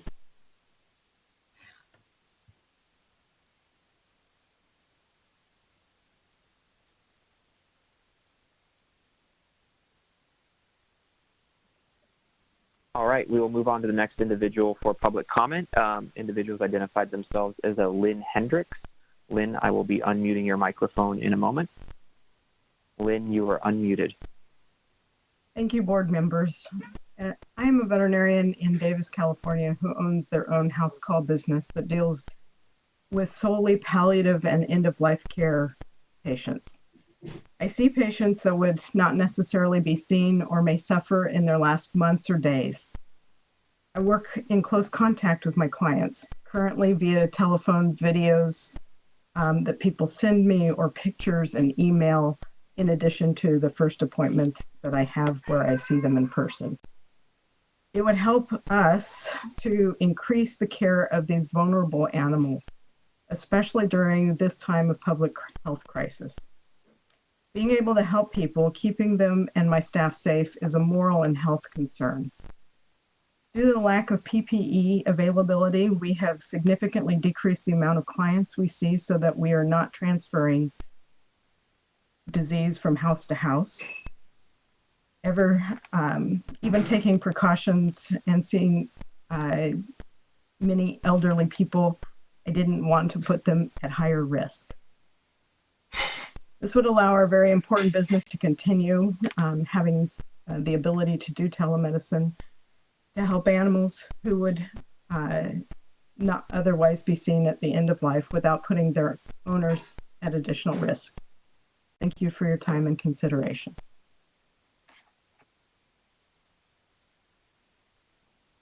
All right, we will move on to the next individual who's indicated they'd like to make a public comment. It is an individual who's identified themselves as a Hannah Lau. Hannah, I will be unmuting your microphone in a moment. Hannah, your microphone is unmuted. Hi, my name is Hannah Lau. I'm a veterinarian working for a mixed animal GP and ER hospital in the Bay Area. And in addition to many of my colleagues, I feel that well-established telemedicine is an integral part of our future, as well as essential to the safety of the members of our field, our clients, and our patients in this time. Veterinarians have already been doing telemedicine in the form of phone calls, emails, and texts for many years, and the recent restrictions expressed by the board prevent us from improving that aspect of our job, streamlining it, communicating with clients more efficiently, and being compensated for our time and expertise. Telemedicine is a support service that cannot replace the physical exam. However, it does have an important place in our work. We must continue to place trust in our colleagues to navigate telemedicine with the same sound judgment the rest of our responsibilities require. In the time of COVID-19, telemedicine is especially essential to protect our businesses, maintain a safe working environment, and provide a safe service to our clients. Tightening restrictions during this time is actively endangering community members, as well as making veterinary medicine inaccessible to people and pets in need. I urge the board to reconsider their restrictions on the use of telemedicine, to establish a VCPR, and most importantly, to treat new conditions that are appropriate for telemedicine. Thank you for your time and consideration. The next individual who's indicated that they'd like to make a public comment is an individual by the name of Kristen Hagler. Kristen, I will be unmuting your microphone in a moment. Kristen, your microphone is unmuted. Thank you for allowing me to speak today. My name is Kristen Hagler, and I'm a registered veterinary technician and a veterinary technician specialist in physical rehabilitation in California. First, I wanted to say I wanted to document my support for my numerous colleagues who have provided very detailed comments regarding the topic of the telemedicine for our patients in California right now during the COVID-19 for an established veterinarian PCPR, that I do support them, so I won't continue to talk about that topic. I also just wanted to briefly say that I support the decision of the Veterinary Medical Board on a different topic of the animal physical rehabilitation to keep the comment period that has already been established and to not change that because the topic has been discussed extensively, and that I would like to document my support in that. And also that the Assembly Bill 3013 did not pass the Appropriations Committee in 2018, and that is another evidence for this topic having been discussed extensively. Thank you. Thank you. This is the moderator.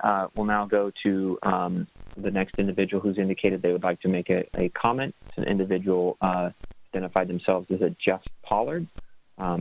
Jeff, I will be unmuting your microphone in a moment so that you can make a comment. Jeff, your microphone is unmuted.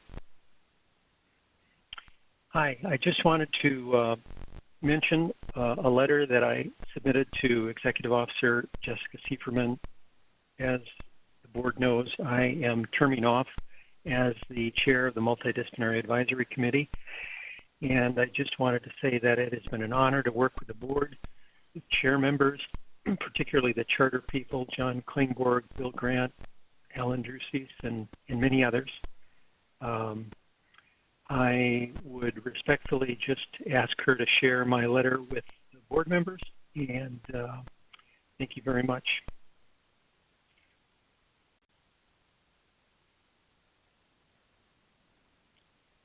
All right, that concludes the public comments that have been requested. So I will be turning off the question and answer feature now. Presenter, if you could go back to the board agenda to display that.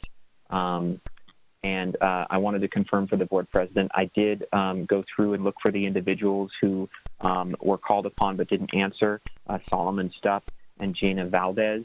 And I confirmed before closing the public comment window that they had not rejoined the meeting. Moderator, this is Jessica Sieferman, the Executive Officer of the Board, and I did receive a written comment from Solomon Stupp earlier last week, just in case there was technical difficulties, so I would like to read his comments into the record.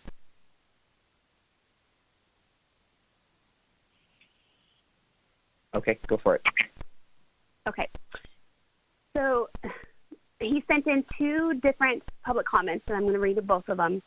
The first one was the mission statement of the California Veterinary Medical Board states that its mission is to protect consumers and animals. It is not consumer protection to inform pet owners or their agents about the 65-day duration of the effects of the injectable antibiotic Covenia and the consequences if there are adverse effects.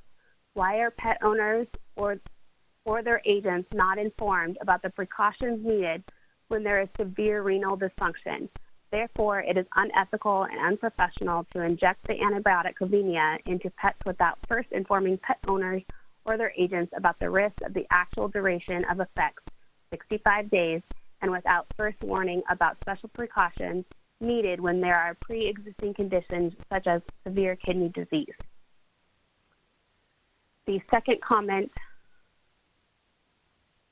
he added, I am asking that the California Veterinary Medical Board stop enabling the deceptive and manipulative practice of injecting Covinia into animals without explaining to pet owners or owners' agents the reality about this unconventional antibiotic described in the email at the bottom of the page. I would appreciate it if you enter into the record of the April 23rd board meeting and that initial email also this one. Currently, there is a petition prepared for Governor Gavin Newsom with more than 3,300 supporters denouncing the unfair practice of hiding critical information about Covinia. You may access the text of the petition through the Facebook page of the Lizzie Initiative for Pet Protection or by typing petition pet owners /agents on Google. Thank you.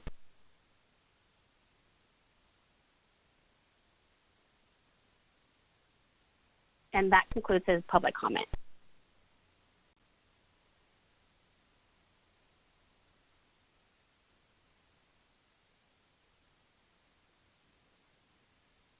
Okay, this is the moderator. Board President, you can proceed through the rest of the agenda. Thank you, Sean. And I would like to say thank you to all of the public members that gave us their thoughtful comments during our public comment session. I would like to address that we hear you, and I think we can certainly agendize telemedicine and have a further discussion on telemedicine in the future. There will be several opportunities in the near future to have that agendized.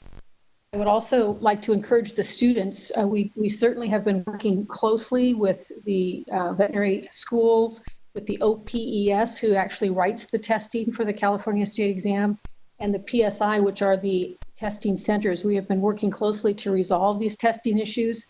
We really hear your stress. We can hear it in your voices, and we know this is a very stressful time. I would strongly encourage you to email us individually and I will repeat the email again. It's vmb@dca.gov. And we are paying very close attention to those emails. We will respond to you quickly.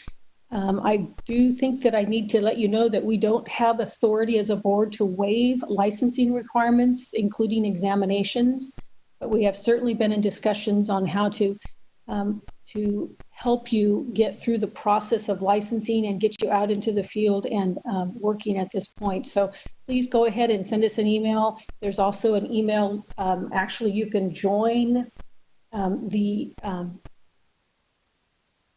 you can subscribe to email announcements via the board, and I would have you take a look at that on our website. And lastly, I really would like to take a moment to publicly thank Dr.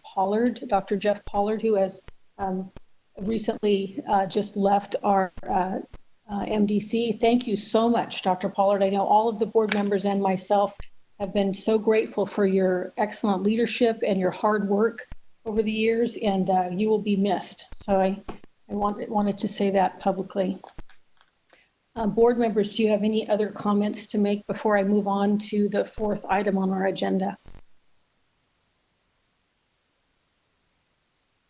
Okay, so I would like to go ahead and now move on to agenda item number 4, which is to update, discuss, and possible action on the Veterinary Technology School or Degree Program application for board approval.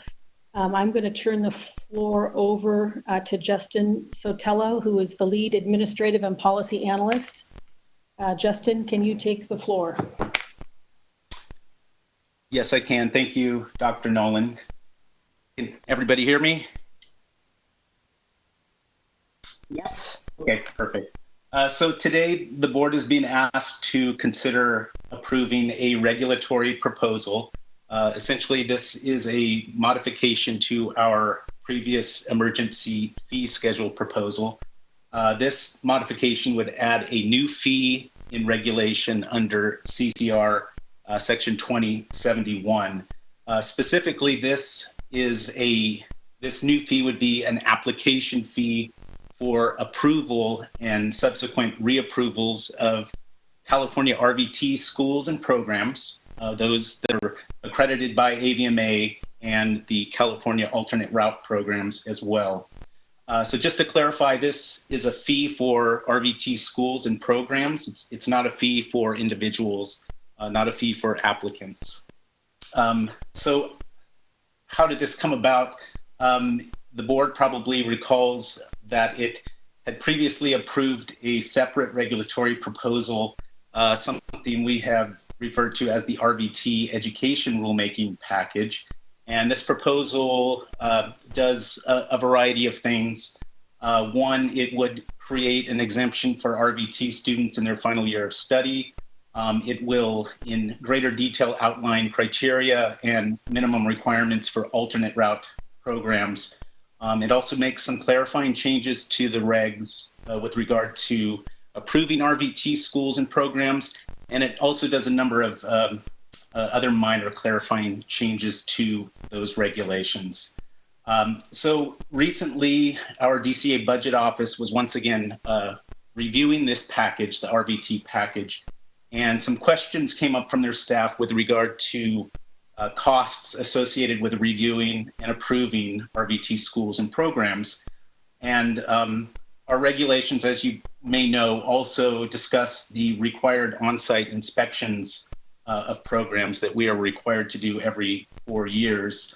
So with all of this workload kind of discussed in the RVT package, reviewing, approving, inspecting schools, in the fiscal documents, there were really no specific workload costs or impacts to the board that were identified in the package. So some questions were raised. And so we had to kind of take a closer look at what's involved with reviewing, approving applications, reapproving schools, and also doing these inspections on a regular basis. If you scroll down onto page 2 of the memo, you'll see 3 tables there. So these tables, these hours and these costs, they essentially capture the cyclical process associated with approving schools, initially reapproving those schools every 2 years, and also inspecting schools every 4 years. We took a closer look at what's all involved with that, and we have determined that a single staff member of the board could potentially perform these duties. And we relied on information that we obtained from other DCA boards, namely the DCA Bureau for Private Post-Secondary Education. That agency, as you know, approves a wide variety of schools throughout California. They have dedicated inspection teams and staff members that's all they do is inspect schools throughout the state. They typically have an approval process where they approve a school every 2 times every 5 years. That's kind of their requirement. So we kind of looked at that model to better identify required hours that would be associated with approving schools, reapproving them, conducting inspections, etc. And I think all of that's kind of laid out in the tables there. So in looking at all of that, because we had to provide some numbers to our budget office for the RVT education package. So that's why we kind of went through this whole exercise of identifying hours, costs, etc. In looking at all of this, it was also noted that under statute, we do have the authority to charge an application for approval fee to schools and programs. So schools that we initially approve, they would be submitting an application to the board. When they come up for reapproval, they are once again submitting an application to us. So we have statutory authority to charge an application fee to those programs. The cap is set at $300, and that's under BPC 4842.5. However, we found that although we have the cap identified in statute, we don't currently have the fee established in regulation. So that's what you're looking at today. And as you know, statutes will specify a cap or a maximum fee that can be charged, while the regulations specify the actual fee that is charged by the board or an agency. So in looking at all of this, collectively, we had to kind of consider our options in terms of how we would go forward with pursuing this new fee. We considered maybe adding it to the RVT education package, but then we didn't want to delay that package any further by kind of adding a new piece or component to it.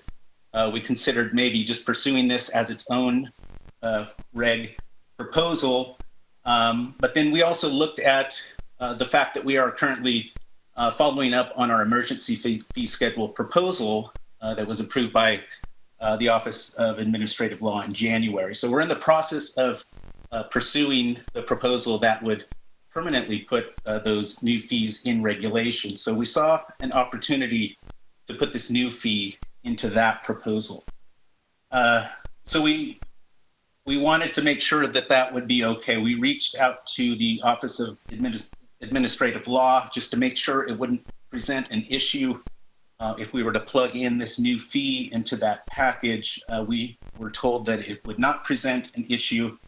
So that's why we're presenting it to you today as a modification to that proposal. So anything you see in the language on pages 4 and 5, anything that you see as a single underline or single strike through, that is something the board has already approved. That is something that is in effect today as an emergency, as a result of the emergency proposal that was approved back in January.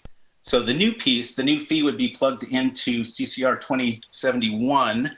That's on the 5th page at the top of the page. So that's subsection F, and you'll see there the $300 fee is plugged in right there.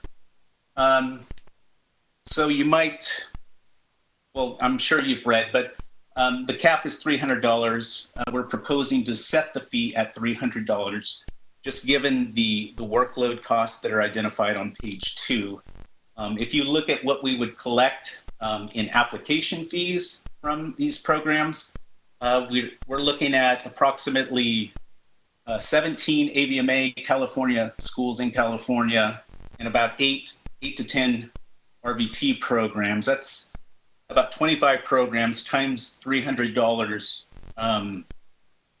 That's about $7,500 in revenue. So if you compare that to the workload costs that are identified in the tables, you'll see that we're not, or we would not be fully covering all of the workload costs. So that's why we're proposing to set the fee at $300. And let's see. Also on page 2 of the memo at the bottom, that bottom paragraph, because as I mentioned, we're not fully recovering the costs associated with this work, we would also ask that the board perhaps consider a legislative proposal in the near future that would also raise the statutory cap in section 4842.5. So I think that's my summary. So again, just to reiterate, the board's being asked to consider approving this proposal.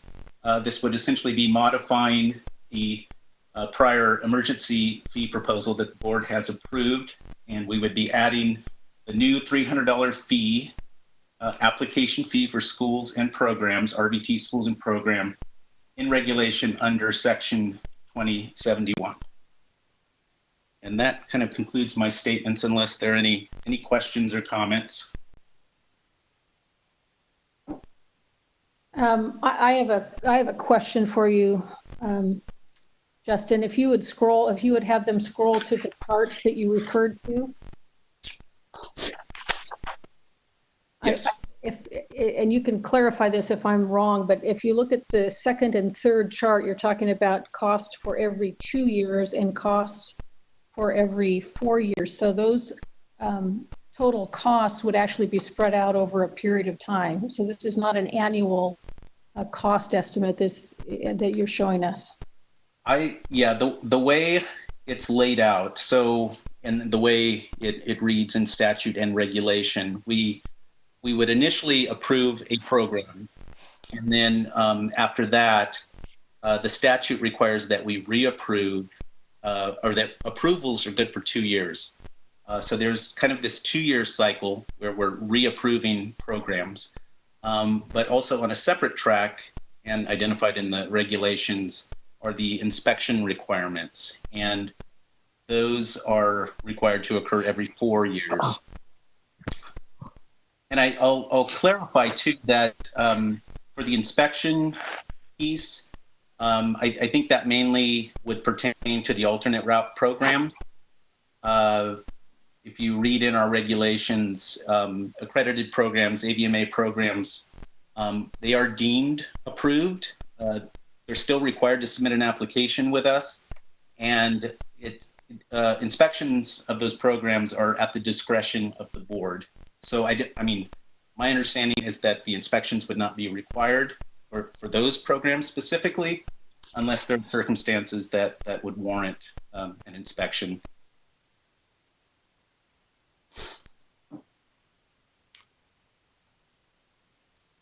Did that answer your question, Dr. Nolan, or I'm happy to clarify anything else?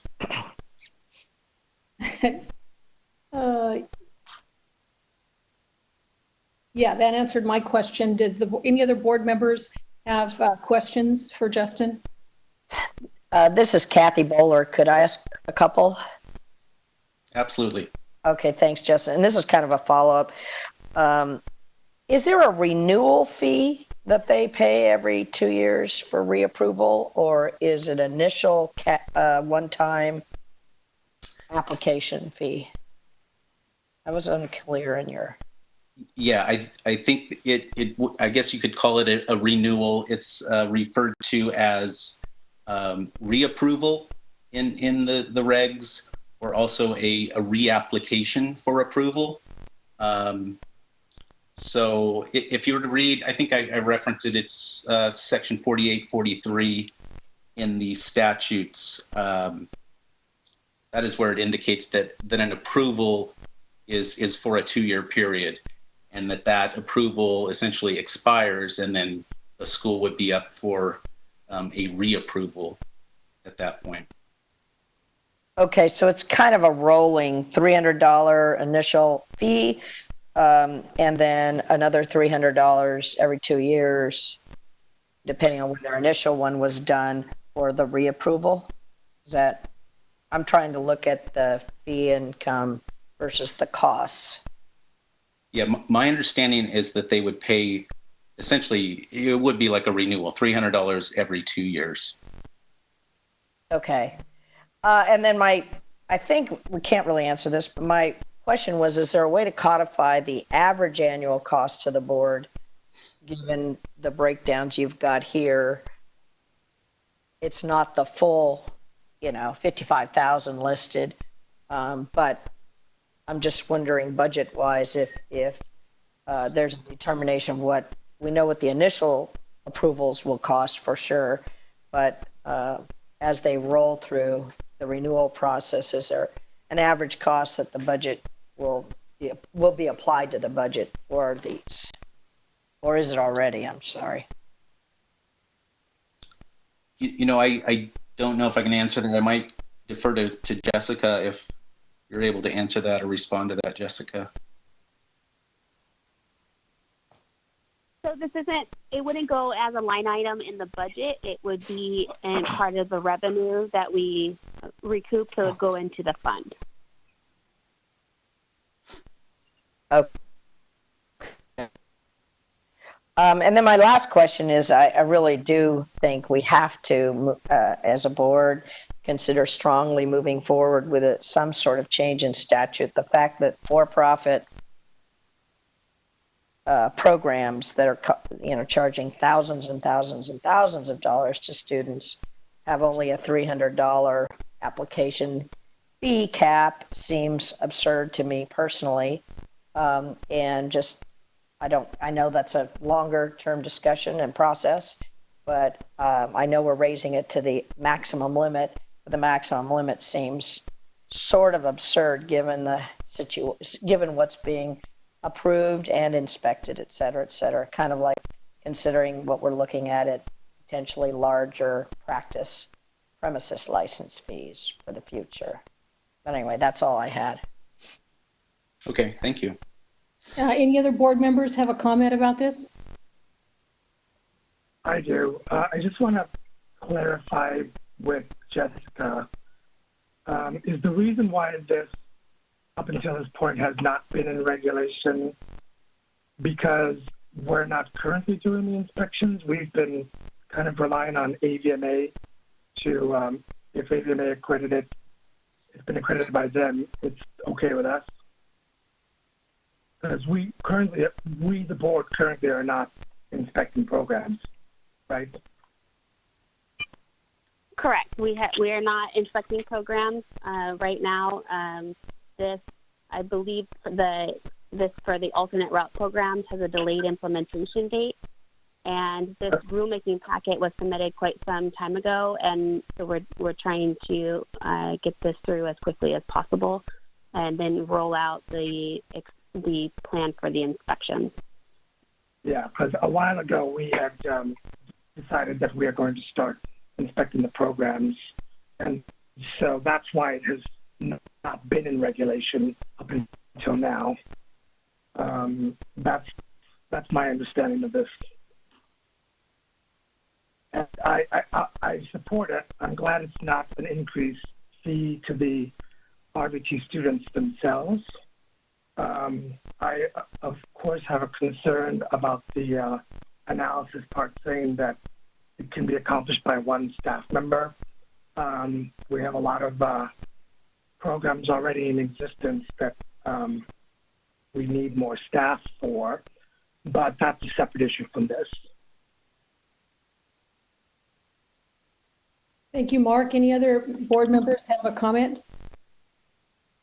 I do. This is Alana. When would this go into effect? If we were to vote on it and pass the fee, when would it go into effect? Well, as I mentioned, I mean, if it does go forward as presented, it would be incorporated into the fee schedule rulemaking package, and that we are hoping to get to start. We have a 1-year clock. Once we start the rulemaking process, once it's published with OAL. So I think the goal is to get this package to OAL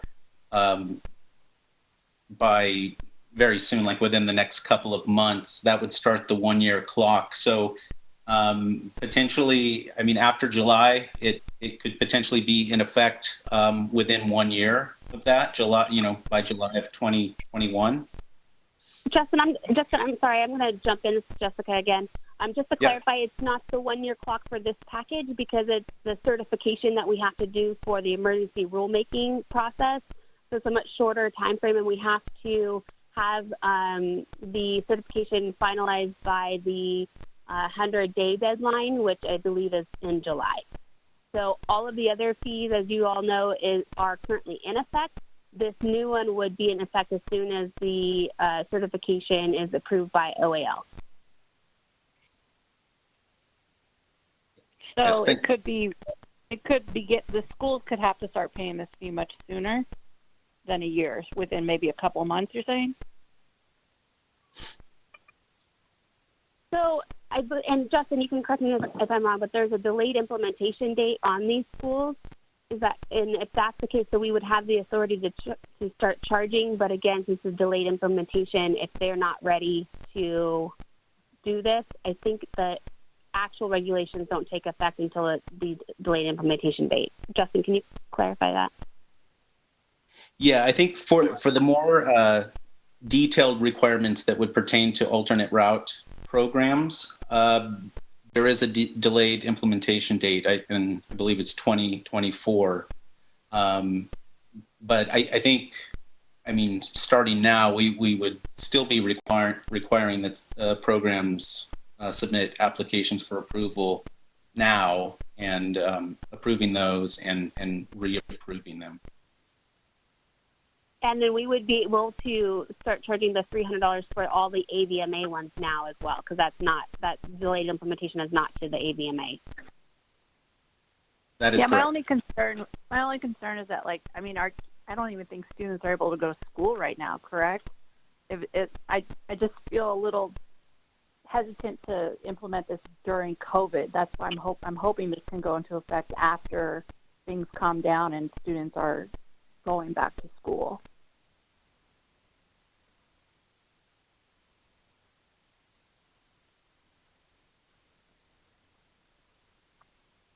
Can I ask a question? Sure, go ahead.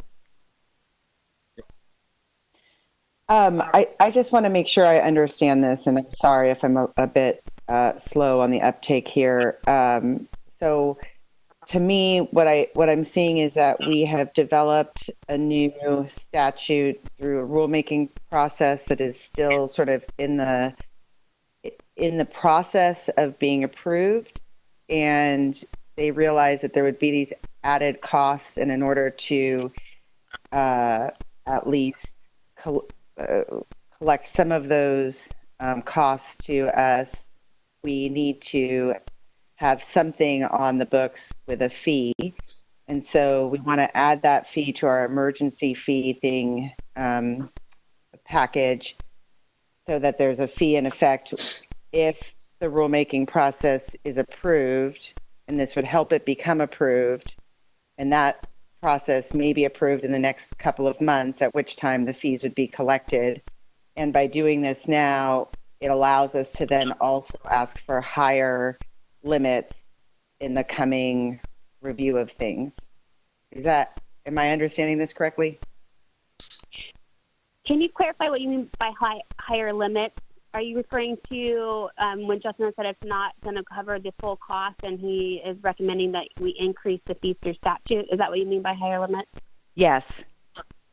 But that would be later. Right now, we're just starting at least to have this at the statutory limitation that it's there. And then without having that there, we wouldn't be able to address it in any other way. So we have to start here. Right. And the board, if the board approves this going forward, they can also include in a potential motion to reach out to the legislature. We still don't know what is going to happen with our sunset, but as you all know, we had requested that the legislature increase the statutory caps, and so the motion would include increasing the caps through our sunset bill if possible.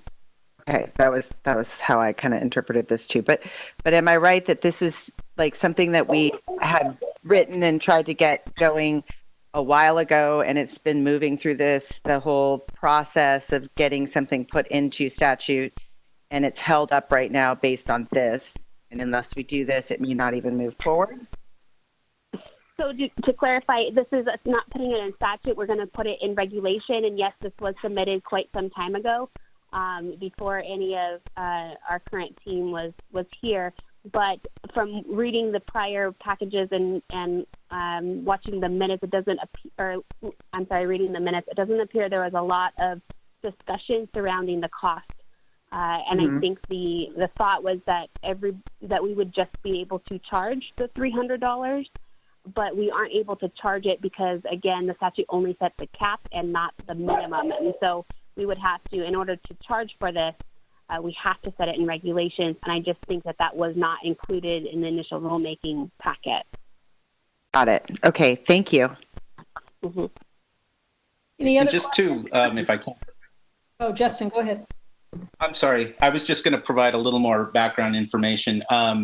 With regard to the statutory authority, that's in 4842.5. And I can't tell you exactly when this fee was established in statute, but if you look at the history of that statute, it was last amended in 2009. So, I mean, we at least know that this fee or this cap has been in statute since then, perhaps even longer. This cap has at least been in statute since 2009, maybe longer. And hi, it's Jennifer. Sorry, I've been very slow to the unmute button. My only concern with this was making sure that we get some sort of notification out to the programs as soon as possible, because I do realize some of the for-profit schools have much more expendable income, but some of the programs have to justify budget increases a year in advance. So I know a notice was sent out a couple of years ago, but I would like to make sure that there is some sort of notification if it goes through.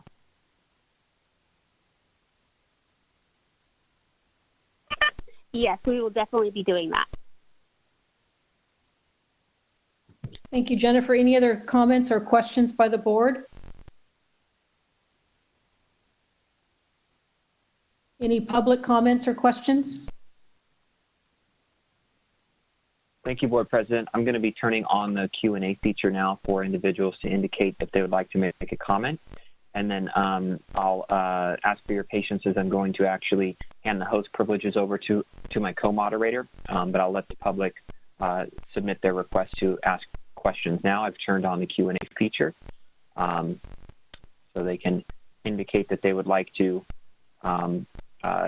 make a comment by saying I would like to make a comment in that box.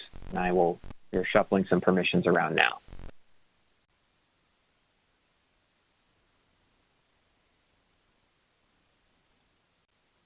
So while we wait for the question and answer comments to come in, I would like to remind the board that I will be entertaining a motion. I would like to entertain a motion potentially at the end of this discussion. So you might want to start thinking about how you might word that motion, or if you look at the end of the packet, there's some written words that might help you. All right, this is the co-moderator. It looks like we did open up the Q&A panel, so I'll give people a few moments to write that they would like to make a comment. And Board President Nolan, how much talk time did you want to give for each comment? 3 minutes. Okay, we'll do that. All right, let's give it a second to have people roll in.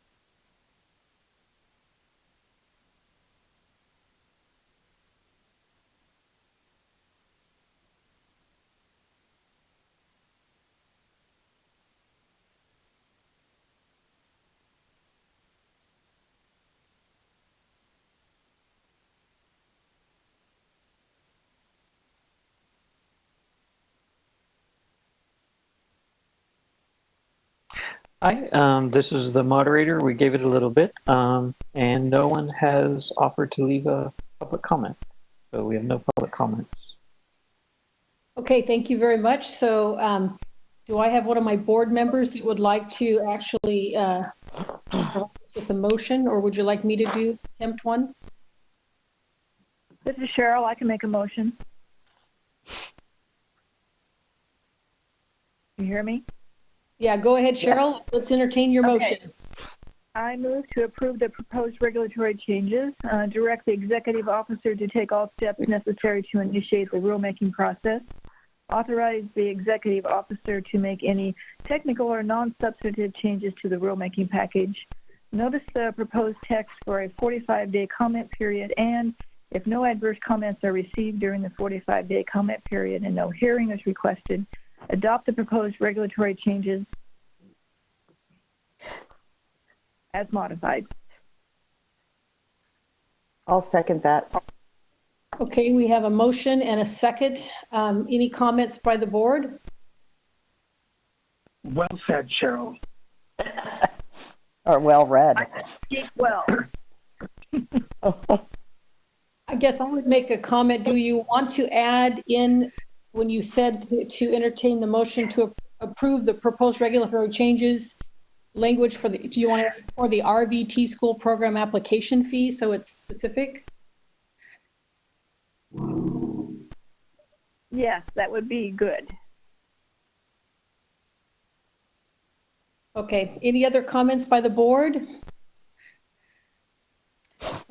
Okay, I'd like to open the floor for public comments.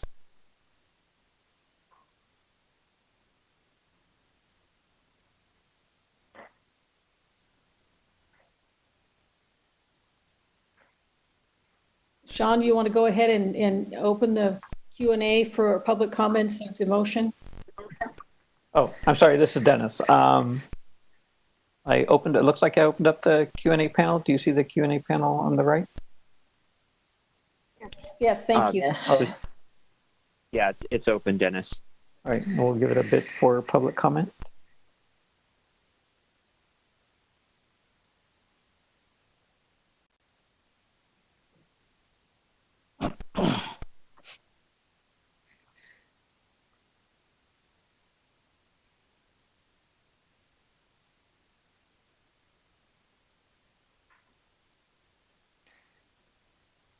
And it does not look like anyone is making public comment, requesting public comment. Okay, we have a motion that has been proposed and seconded. We've opened it up for public comment. I'd like to call for the vote.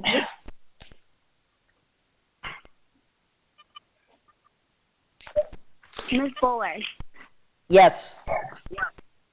Dr. Bradbury, Yes. Ms. Laredo, Yes. Dr. Nunez, Yes. Ms. Prado, Yes. Dr. Waterhouse, Yes. Ms. Yanes, Yes. Dr. Nolan. Yes. Motion carried. Okay, thank you, Jessica. Moving along, we'll go ahead. I think that's the end of our agenda. I'm sorry to interrupt. Dr. Nolan, would you also like the board to entertain a potential motion for us to pursue increasing the cap through our sunset bill? Well, I feel the same. I feel kind of like Kathy felt. I don't feel like we have an accurate assessment of annual costs. I think the numbers put up were difficult to ascertain as to what would actually be an annual cost for this program. I would like to request that we get that information first. That's at least my personal opinion. Anybody else have a comment on that? Well, this is Kathy.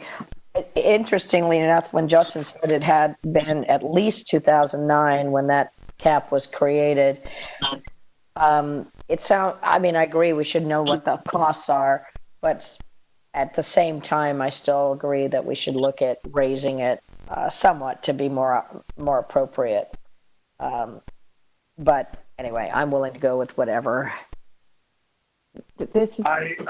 I would be in favor of trying to include something in our legislative package because it's already in the information we have.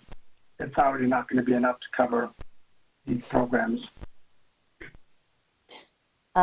Christina here. I also think it would be good to have it in the legislative package. I don't have a clear understanding of the different types of schools, and I don't know if any like community colleges versus private organizations have it. And so I think if we have it in the package, then we could agendize discussion of perhaps doing a tiered system or something if there are these differing types of schools, which again, I don't have a clear understanding of that, but I think we have to get it in there so that we have a means to increase this fee appropriately.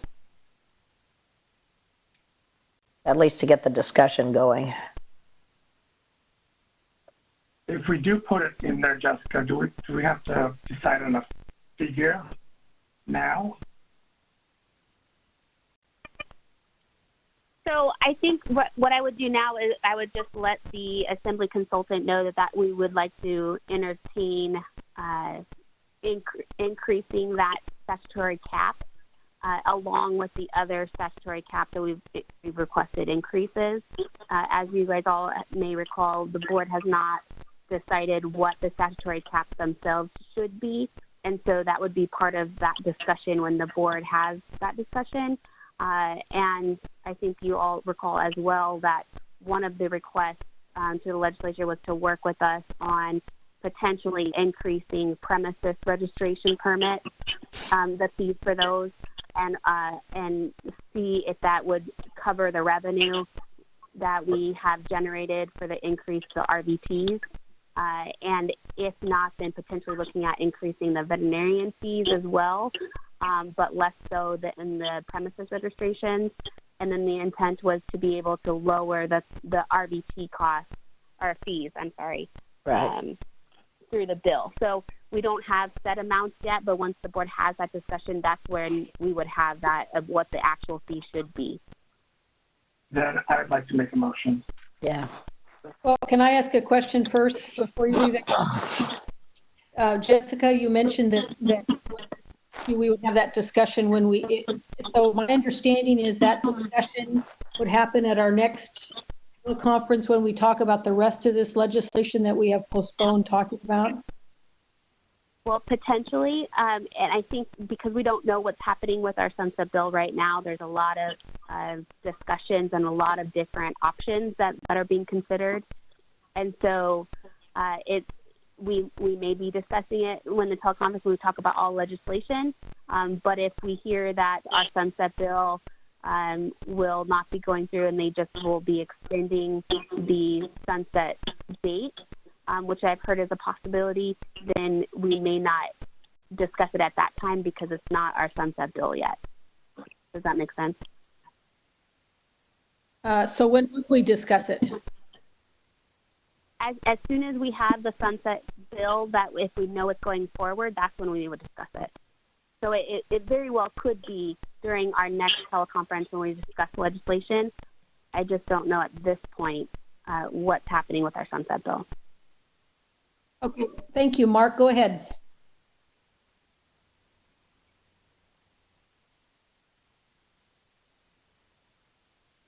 And give us another 4 years extension, but that's wishful thinking.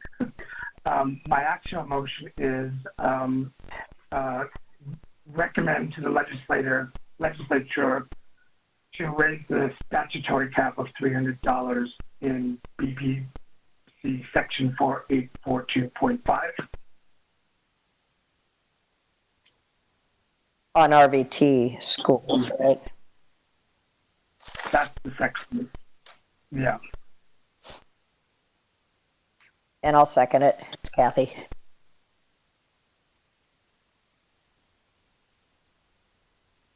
Can you state it again, Mark, clearly for the record?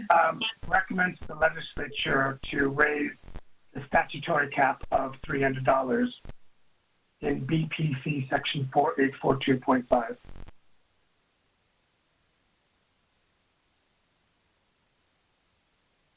Did you want to add on for veterinary technology schools? If it will clarify it, that's fine. And do I need to say where we're going to recommend it? We're going to recommend it in this emergency fee increase package as part of that? No, because the rulemaking package is for regulations and we're asking it to be raised in statute. Okay. So I need to clarify then that it'll be part of our sunset package? You could. I don't know if it's necessary though, because I just get the message from the board if they approve this that you would like us to pursue raising it, and so we would work on that. Okay, then we don't have to. Okay, is that clear enough for the board? If so, do I have a second? I think Kathy seconded it. I did. Okay, great. So any more discussion by members of the board?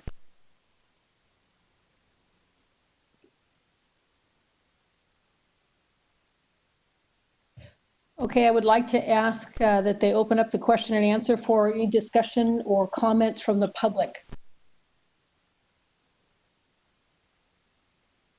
All right, I opened up the Q&A panel, so we'll give it a little bit to see if we get comments.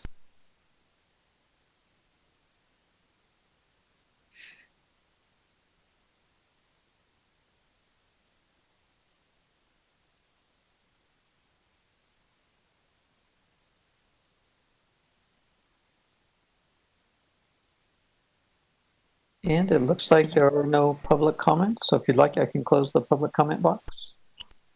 Okay, we'll go ahead and close public comment. I would like to make a call for the vote now.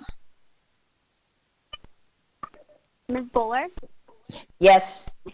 Dr. Bradbury? Yes. Ms. Laredo? Yes. Dr. Nunez? Yes. Ms. Prado? Yes. Dr. Waterhouse? Yes. Ms. Yanis? Yes.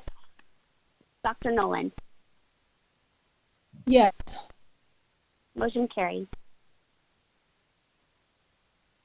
Okay, thank you, Jessica. I think unless I am missing something, we have finished with our agenda items that will be discussed today. And would like to make a motion to close this teleconference session and move to our closed session. I have a question. Go ahead. I know this is quite an unusual meeting, but usually on most agendas, one of the last items is proposal for future topics for future meetings. Can we still talk about future meetings?